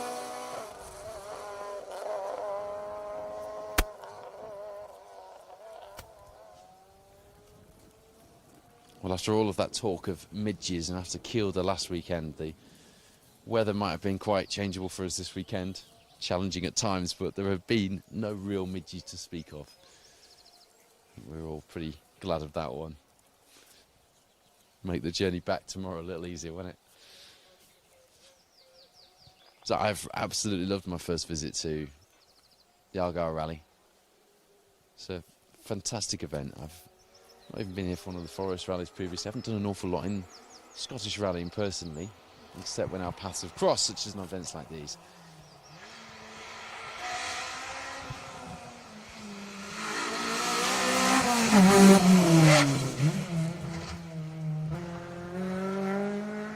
It's Nicky Addison, who's had a good event, switching back to the driver's seat this year in that Civic Type R. Ian Thorburn alongside, 40th overall coming into this stage, 10th in class, and driving well on it, and seems to be really pushing hard with 3 to go. Joy's got a big grin on her face. She loves the rallying as well, as a lot of the drivers have this weekend. Everyone seems to be really enjoying themselves. Said it at the start, but that's what we want to see when we point a camera inside the car or we speak to someone at the finish. We want to see rally drivers who are enjoying the sport and enjoying the challenge and the heat of the battle.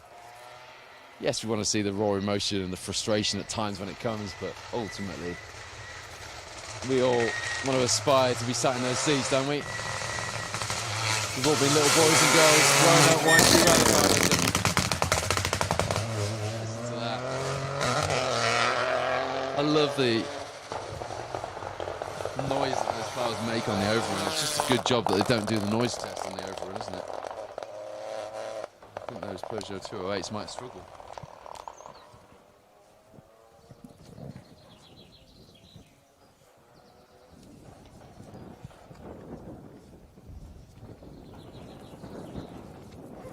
Which is Stuart talking of the old days of the Argyll Rally, and before that the Burma Rally, which is Stuart Owen Patterson did the Burma Rally in 1979 in an Anglia. The event was won by Chris Slater. We don't have any archive footage as far back as 1979, I'm afraid. I'd love it if we did. They joined an all-star cast on the retirements list, though, alongside people like Donald Heggie, Tony Fawkes, and Robin Eyre Mounsell. Donald Heggie, the man who won the 1984 edition of what became the Argyll Rally, as well, as you saw on our highlights, archive highlights that we showed you earlier. Bit of history there inside that Peugeot 208 R4 that I can still hear, by the way, in the distance, popping and banging its way through the final bits of the stage. And there is that fantastic looking Cadet GTE of Pat Johnson and Kevin Barden. Hasn't been off a class podium position in the 2 Argylls he's done here.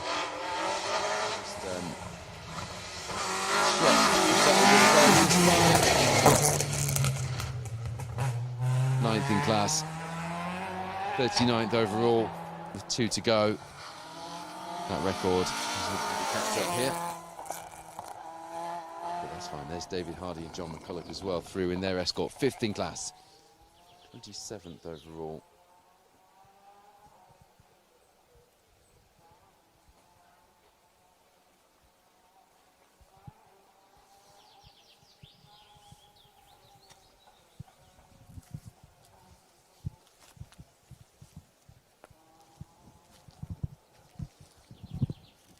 If you are just tuning in and you're wondering where you can catch up with all the action, well, if you're watching on YouTube, you can scroll back to the beginning of the live stream while it's live, or if you're watching at specialstage.tv, I think the same is true. If you're on Facebook, you can watch it once the stream ends, but you can also watch the previous 2 live shows from the weekend, last night after the first 2 stages in Dunoon. And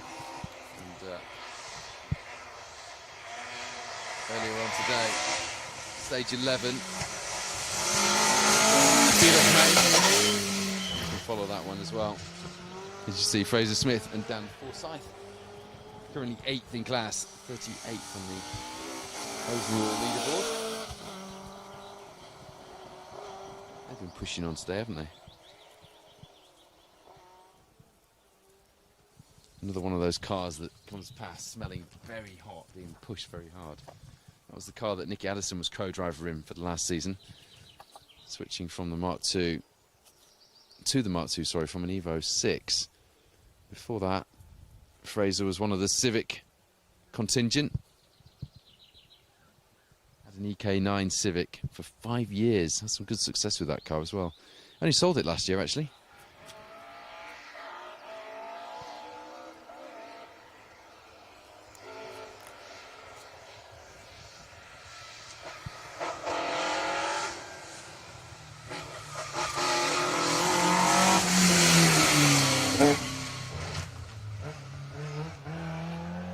McLeod with Laura McLeod alongside, just outside the top 10 in class 4 here.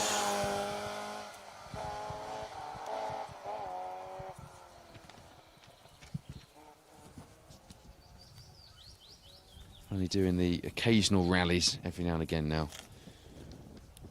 The last time he did the Argyll was when it was a forest rally in 2017 in an Evo 6.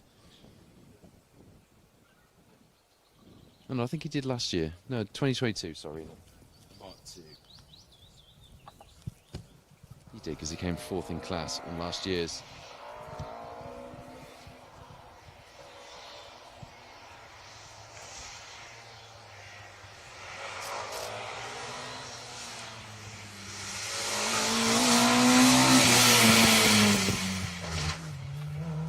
Tony Shields, Graham Wild, currently leading H5, 6th on the overall leaderboard in that RS 1800.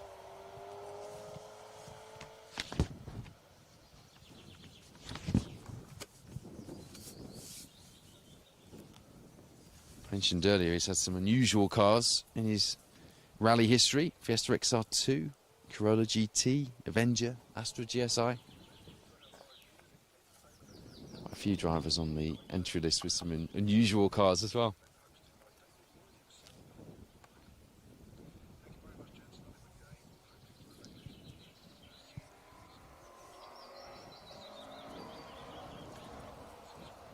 As well as there being some unusual cars in the entry, of course.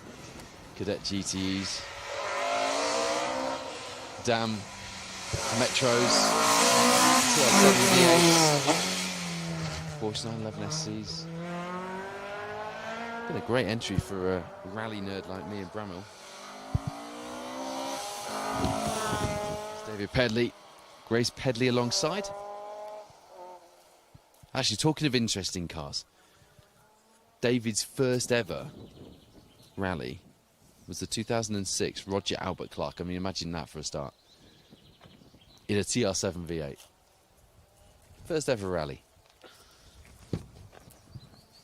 Talk about living the dream. Do like that. He was 4th in the FIA category of the British Historic Rally Championship last year. And is one of the BHRC competitors on this year's event, David.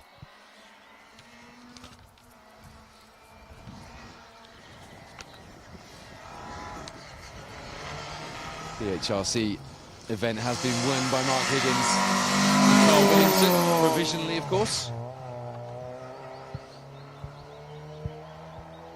As you see, Christopher Smith and Amy McCubbin, who were 1400 Scottish Rally champions last year, reigning coming into this round, second in the class. Simon Hunter, of course, taking class honours overall, and in the Protyre Championship in the 1400s. That course, though, 49th on the overall leaderboard.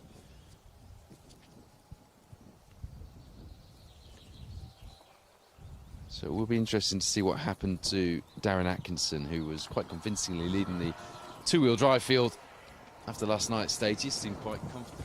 Again, after the first loop this morning, seemed happy enough with progress. And again, I wouldn't say as comfortable as last night,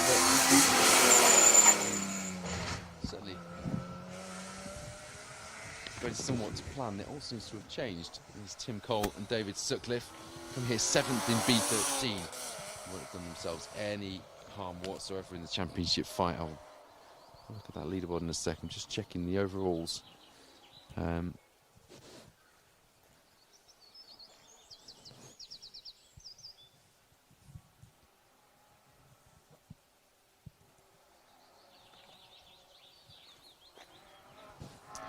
Mark Higgins, Carl Williamson, 6th overall.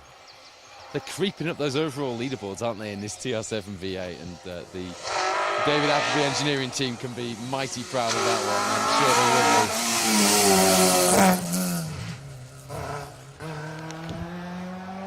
be. There's Greg Lithgow and Chloe Fleming. What a good warm-up to this rally with 2 class top 10s on the Jim Clark and the Jim Clark Reavers. Yeah, not registered for Protyre points, but registered for the BHRC. But Mark Higgins, Carl Williamson, winning the BHRC round here, taking maximum points from 6th overall. Just let that sink in. Okay, Darren Atkinson must have had a rogue time going on or some problem with his tracker earlier. We talked about him dropping down the leaderboard, didn't we, Phil Bramwell? But he's back. Good. So back where we expected, which would explain why there weren't any issues that we could find for Darren and Phil. So it must have been an issue with the tracker. 8th overall, just split by John Wink and Keir Beaton in the Hyundai i20 R5. So Darren Atkinson and Phil Sandham are our fastest two-wheel drive crew. But I tell you what, just behind them, only 47 seconds at the end of 70-odd stage miles and 18 special stages over 2 days. Gordon Morris and Ian Parker in 2nd place.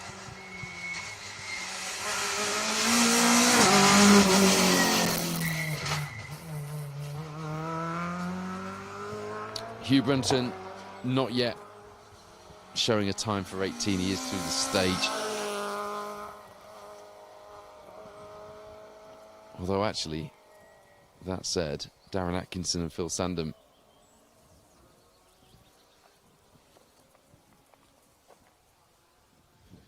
I think that time stacks up. You can follow the times as they come through anyway. It's all been a little bit mixed up in this last few stages, and the two-wheel drives really. Rallies.info hasn't quite been giving us up-to-date or accurate results every time we've needed it this weekend. But I can tell you with some certainty that Callum Black and Jack Morton come away here with maximum points, with an overall win and a win in the Protyre. And with that, we'll go into the Tour of Epping in the second half of this season with the lead of the Protyre Motorsport UK Asphalt Rally Championship by 2 points.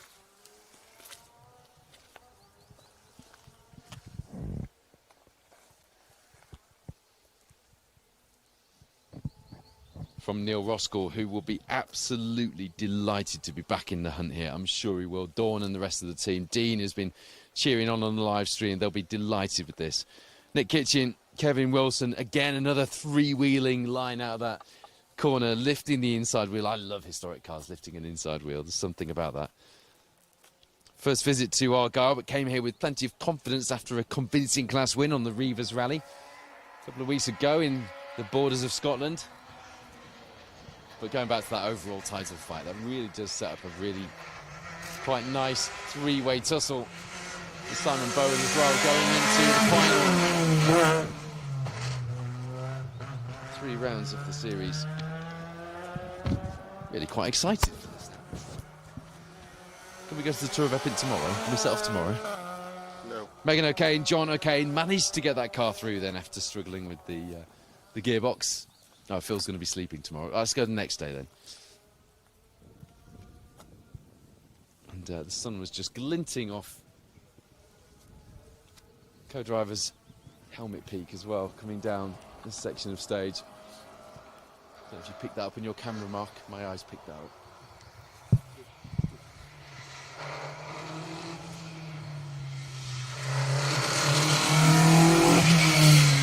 There's Mike Simpson with Dale Gibbons alongside. Welsh historic champion in 2022. One of the BHRC contingent here on the Argyll Rally this weekend. Doing a good job as well. Enjoyed himself in that stage last night. Had to be told to rein it in by his co-driver. He was having a bit too much fun in front of the crowds in Dunoon town centre.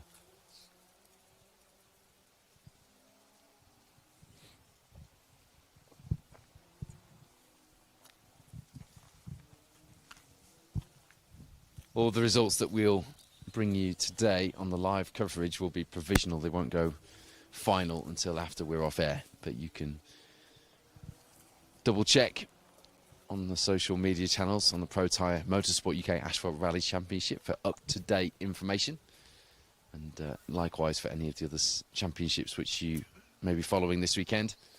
Check the relevant social media, but our Protyre points will be made final and confirmed later on social media. Up on the website for you to ponder and scour over in detail next week.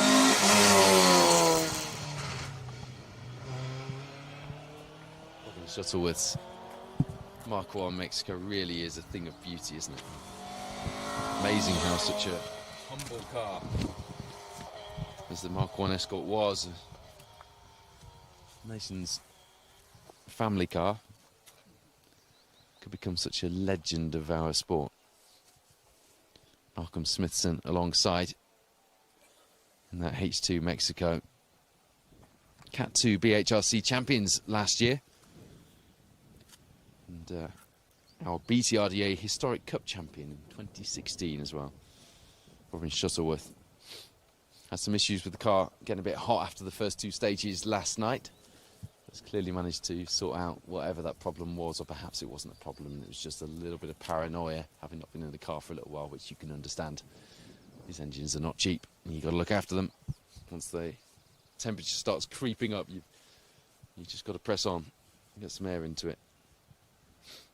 Well, a rally which suffered at the last minute with quite a few withdrawals from the entry for various reasons, quite a lot of bizarre coincidences and personal misfortunes and family bereavements and things. So to all of those that had to pull out of the rally for reasons like that, we wish you well, and we hope that things are okay, or as okay as they can be in whatever situation you're facing. But a rally which did face a lot of withdrawals at last minute, it's turned out to be pretty entertaining, hasn't it? And for those crews coming through this stage, there are still 2 more stages to go here. Lochfine is up next, and then Whistlefield to finish us off. We're not quite there. We're not quite over the line just yet. It's not over until the Loch Ness Monster appears. Didn't know what I was going to say then, did you, Mark? In the Morrisons here in the town, they have a Loch Ness Monster you can buy. A really big one. Don't roll your eyes at me. I didn't buy it, Mark. No. Define really big. Did you? Define really big. Like. We have different views on. Okay, really right. It's not like life size, but it's bigger than it's the biggest Loch Ness Monster I've seen for a long time. Okay. Phil Bramwell is in one of those argumentative moods. He'll even argue about the Loch Ness Monster. As you can tell, we've had a lot of fun this weekend as well. Bobby McDonald, Martin McCabe, they've also had a fair bit of fun as well. First time entering the Protyre Motorsport UK Asphalt Rally Championship for them this year. Became class champions in the Scottish Championship in 2022. It's good to have them joining our ranks here. Oh, hang on. Are we still talking? Phil is now actually trying to get some support from Mark Sims, our photographer, stood on the junction with us. I'm just saying. What are you saying? There are things in the world that if 2 foot big is big. Yeah. Loch Ness Monster is not one of them. You can't tell me that is a big Loch Ness Monster and it's 2 foot. How big is the Loch Ness Monster? I personally, I've not seen it. I'm not saying it doesn't exist. How big do you think it is? Pretty massive, I'd say. Yeah? Yeah. 40 foot. Oh, more than that. Really? Yeah, yeah. Size of 6 double-deckers. How would you know that? I don't. I haven't seen it. Debating whether a Loch Ness Monster toy I saw in Morrison's was big or not. Sven Gruber, who has had a lot of fun this weekend on his second ever rally. Didn't do a bad job at the SMC stages last time out, did he? I think he needs to join the mini rally challenge ranks, though, doesn't he? But yeah, good to have him out in that. One of the most competitive categories we've got in UK rallying at the minute. Go from strength to strength as well. You can't get cars for love nor money because they get snapped up. The amount of people I've spoken to who are building one or have just bought one and they're just getting it ready and they're going to be out even on selected rounds this season ready to do a full campaign. I think the next few years for that championship are going to be massive. And the value of the cars are coming down as well as road cars to buy, so it's certainly going to be one to watch. Alistair Ingram, Bernard McSweeney in this Civic Eco 4 having a good run out there this weekend. A lot of experience in that car. First rally that Alistair did was the 1990 Gemini Tour of Mullen Lotus Sunbeam. Wow, does that beat the 2006 Roger Albert Clark in a TR7 V8 for David Pedley? It might do. Not sure of the result he had on that, but he had some big results in that Sunbeam. Then switched to a Starion. Bernard, in fact, has been to Snowdrift Rally in Rally America. Came 7th overall with a young Turkish driver called Yildiz Kayna.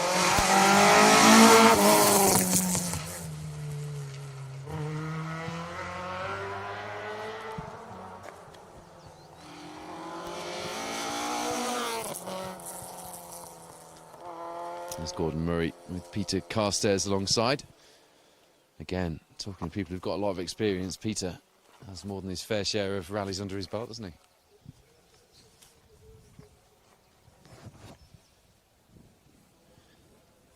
So back to the leaderboard as the cars cross the finish line of the final stage.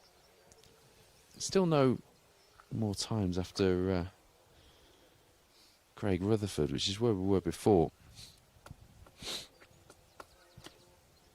Waiting to confirm the rest of the two-wheel drive times for you, but it ain't happening just yet.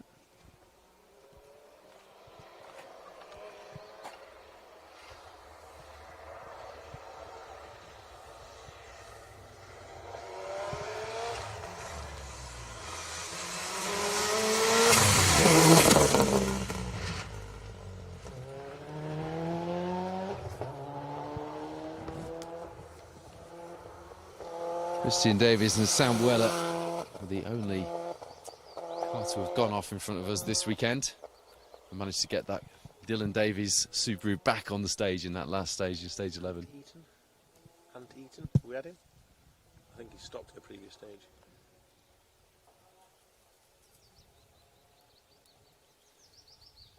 Looks like Anthony Eaton and Ian Jackson have stopped in the previous stage according to the tracker. The tracker hasn't been as inaccurate as it is for telling us who's stopped and who's moving. I haven't seen them, but it's saying that it's stopped.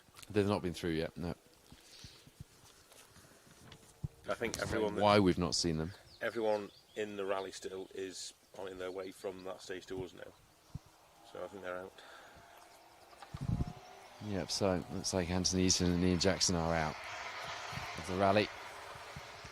Disappointing for them. They had a good run up until that point.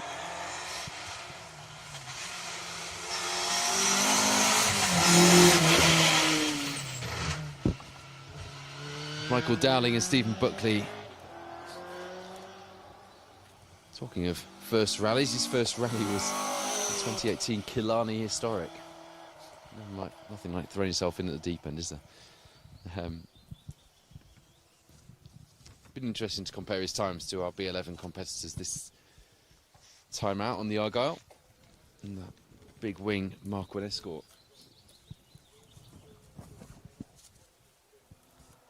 Did retire last night, but big black cross on my production notes here, but back in the running today. And here's the TR4, Phil Brownhill's car of the rally. Very difficult to disagree with him, isn't it? Because that is a fabulous looking car, and it's been driven by Stephen Hall, Aggie Foster alongside.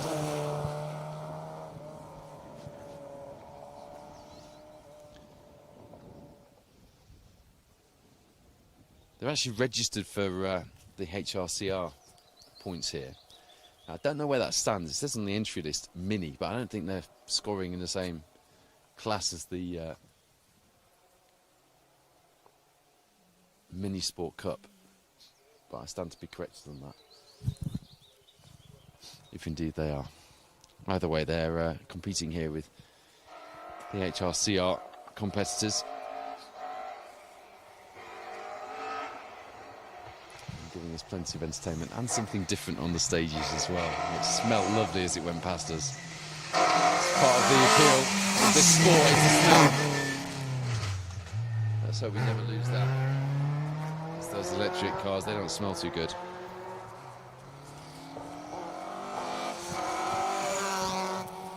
Sandy Arbonell, Ian Arbonell alongside there. Look, it's one of those things, if somebody has a 6R4 and their rally CV, it needs mentioning. These guys in 2000, was it? Oh, it's mid to late 2000s, because they used to do some of the demo stuff as well, I think. But they're in a 6R4 on rallies like this. On the gravel, wasn't it? Yeah. In Scotland, though, they used to see them quite a bit when you watch the Scottish coverage.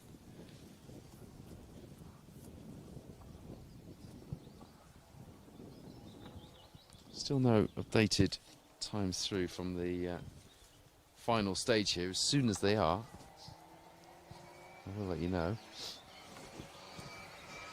Here we go. A few more through now.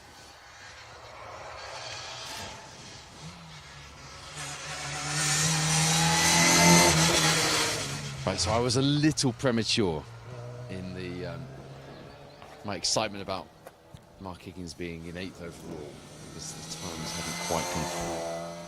Yes, apologies for that. Did think it'd been an extraordinary push over the last stage or two. Clive King and Ian Harrop there. Very successful HRCR mini rally drivers. Clive enjoys a scenic tour. Does he? Phil and I were talking about scenic tours. So Clive's been out on yours, has he? No, he's just done some of the events that I've covered around Wales a few months ago. Nice. In that car? No, not in that car, no. It's a road version of the Mini. Yeah. Nice. Because you do get full stage cars doing the scenic tours as well, which I quite like.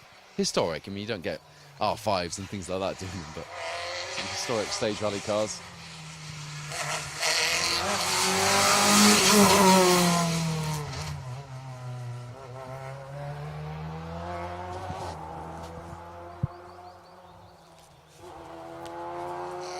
It's David and Adam McLaughlin in the Clio.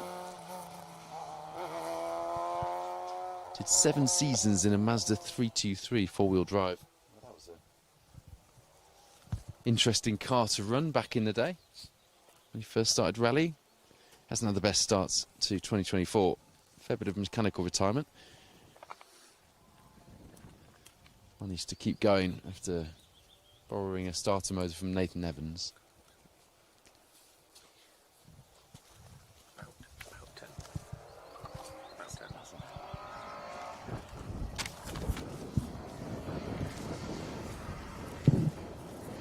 Last few cars coming through this final live stage of the day before they go on to complete the final 2 stages of the rally then.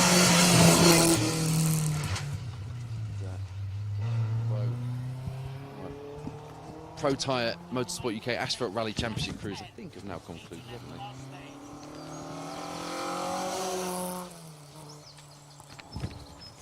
We will continue to bring you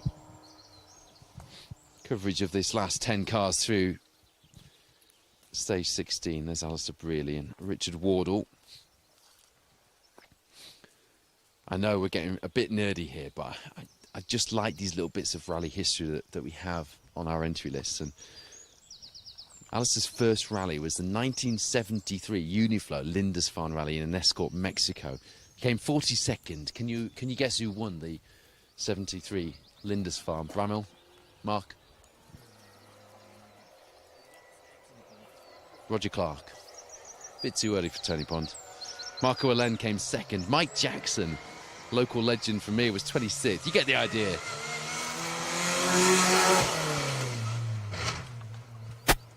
There's Colin Blunt, Mark Blunt alongside. 10th in class at the Northwest Stages in 2024. East Riding Stages last year, which was part of the championship in its first running. Gave him a taste for closed roads.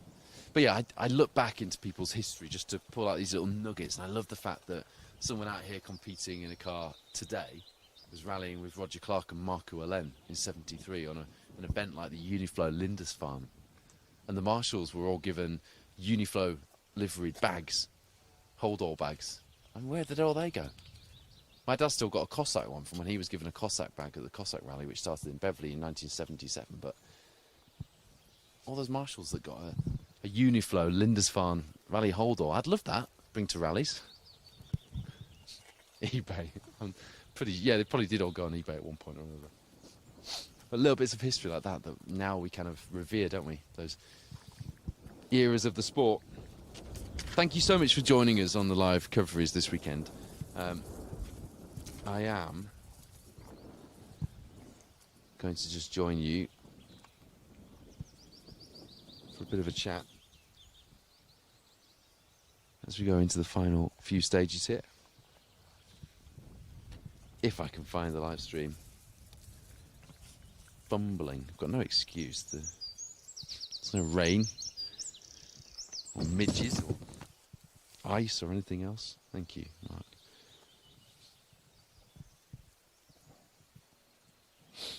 Dean Roskell, good lad Roski, 3rd overall, 2nd Protyre. Yeah, you're right, Dean.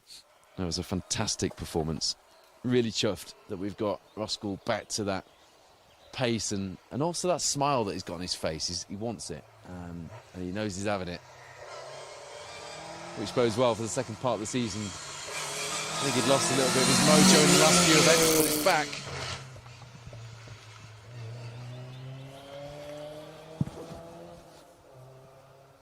I hope I get a chance to have another look round that. In fact, Phil Bramall, I want to have a look round that Forenza with you later. Gareth Frank, Tony Vart's Forenza. I'll show you round it. I'll show you the slant 4 engine with... No? I'm more than up for it. Yeah, I'd love to. But I will be on my way home. So probably not. I think you're staying for dinner. Might be staying for dinner, yeah. Depends if we go somewhere nice. Hello to Debbie Thompson. Depends if you're paying. You bought my burger last night, thank you. I did. But I didn't forget that, but you disappeared. You gave me breakfast today. Drooling over Van Dam Bladder engines or something. Hello to Debbie Thompson, Peter Ellaby. I think every member of Debbie's family was here, except her working at the start of the event last night. Peter Ellaby has been cheering on Clive King. And there's Harvey Stevens and Lawrence Selly. Came 3rd on the HRCR Minisport Cup on last year's Argyll Rally. Been on for 2nd place for most of today.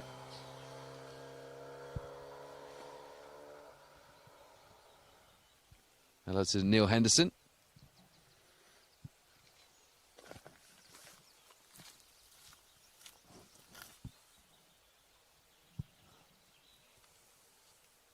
amazing. So Phil has actually found on eBay a Marshall armband from the Uniflow Lindisfarne. Well, it might be from a different rally, but it's...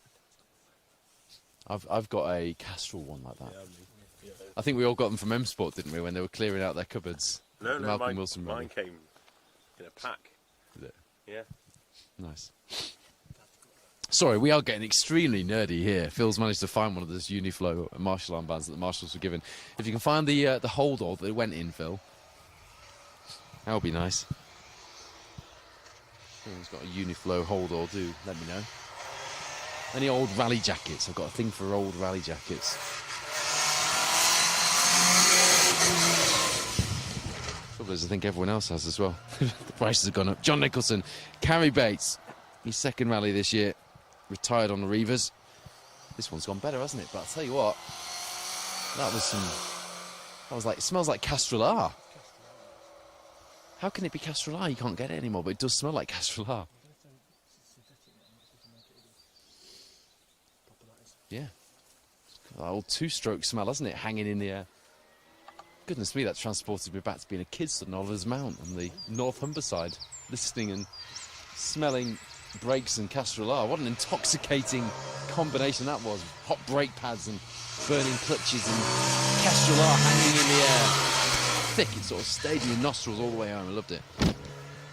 Scarborough as a whole, smelling Castrol R.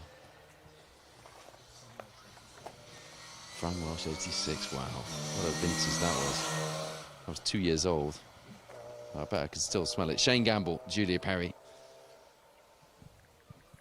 you know what? I've been saying it's Julia Perry all weekend, but I don't think it is it?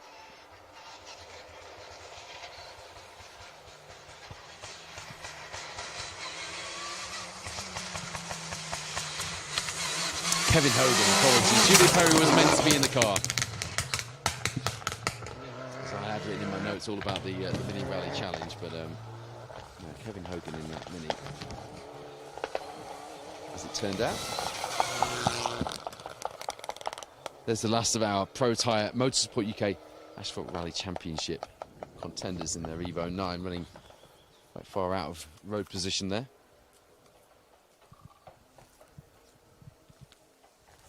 Tony Davies and Terry Martin. Bit of a struggling weekend, a bit of a challenging weekend for them this weekend here on the Argyll Rally, but here they are. 3 stages from the end, 2 by the time they get to the end of this one. Might brave the entry list again. Sorry, the leaderboard. The final stage now that it's a little bit more settled. And that is what a Citroen Saxo VTS sounds like without an exhaust.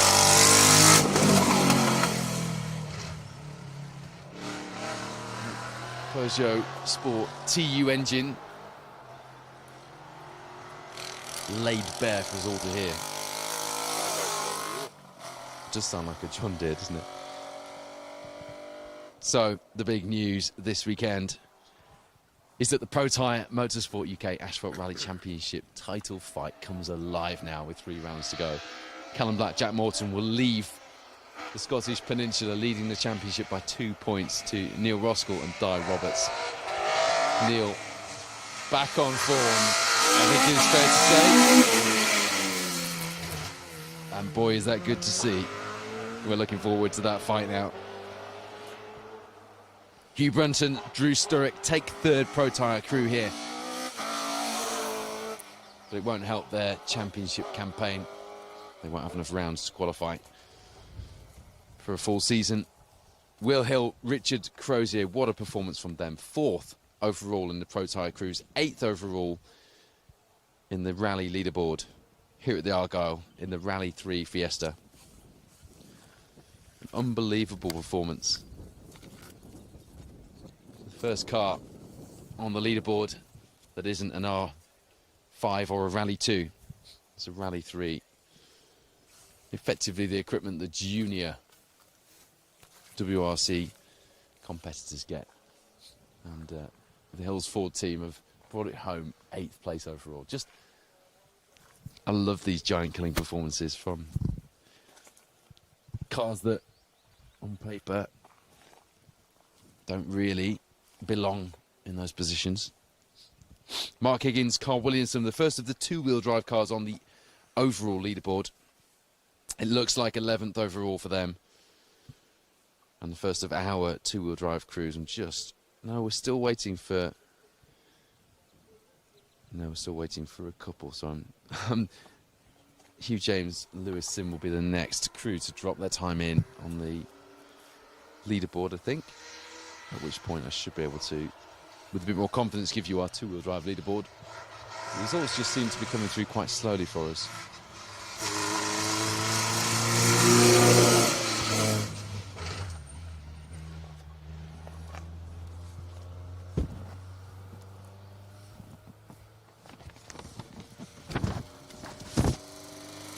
There's Fraser McCurdy, Liam McHugh. Has done 5 rallies in total since 2022. Retired on the first 4, became 3rd in class last time out at the Kames Spring Rally, so things are going in the right direction at least. And Mark Irvine, who was in that Hyundai i20 R5, which hasn't been through, and has retired. Hasn't it?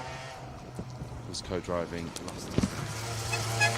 He retired, came back out today to get some more mileage in the car. David Robertson, Jenny Robertson, 2nd ever rally. George Bryson was telling us earlier that they came to the first running of the closed road Argyll rally, stood in Dunoon at the town centre, and were inspired to go rallying. And this is their 2nd ever rally. They did Argyll last year in a 1400 Nova, retiring on stage 8 after setting top 10 class stage times.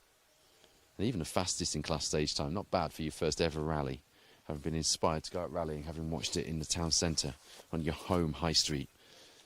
Be interesting to see how they get on with that switch to the Focus then as they continue on their journey. But they've been on the horn every time they've been past the marshals. I thought maybe that Jenny's foot had got caught on it earlier, but nope, she's just absolutely living her best life inside that Ford Focus rally car. And it is lovely to see.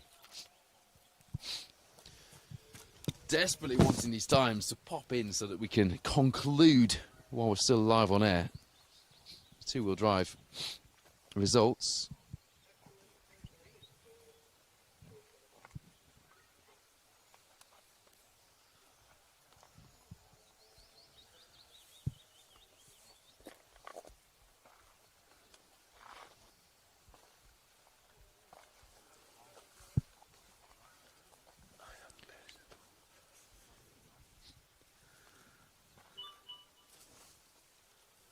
Just starting to get chilly in the air here. It doesn't feel like the middle of June, does it? Doesn't feel like summer here in Scotland. And although it was wet last year, I bet it was warm. Warmer than this. Yeah.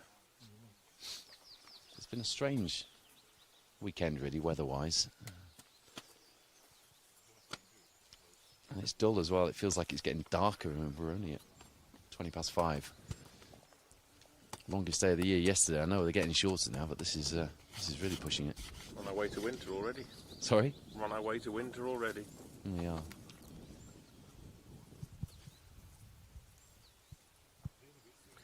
Last on, Paul.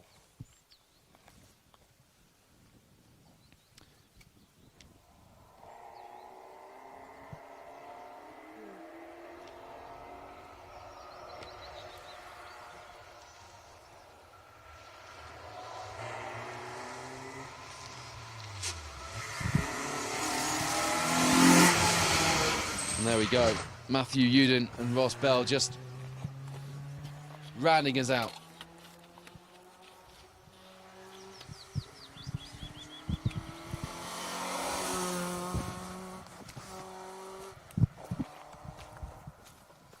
That's it then for our live coverage of the Dunoon Presents Argyll Rally. Round 5 of the Protyre Motorsport UK Asphalt Rally Championship has seen the title fight come alive. As we thought it might, our predictions for what might happen have come down to what we hoped would happen. It's just a shame that Hugh Hunter and Rob Fagg and a few of the others dropped by the wayside earlier on. But we do have a three-way title fight going into the last 3 rounds of the season. I can't wait to see Callum Black and Jack Morton, Neil Roskell, Di Roberts out there fighting. And you know what? I don't think Simon's going to let them have it all their own way either, is he? So Simon Bone will be there in the mix as well. It's going to be an exciting end to the season, and it's been a really good weekend for the Championship. We hope you'll agree. Stay tuned to the Championship social media for all the updates and to find out how those leaderboards ended up when the results are confirmed in a short while. Safe journey back if you've been in Scotland with us this weekend. If not, we'll see you stage side or live on special stage very soon. Thank you for watching this weekend.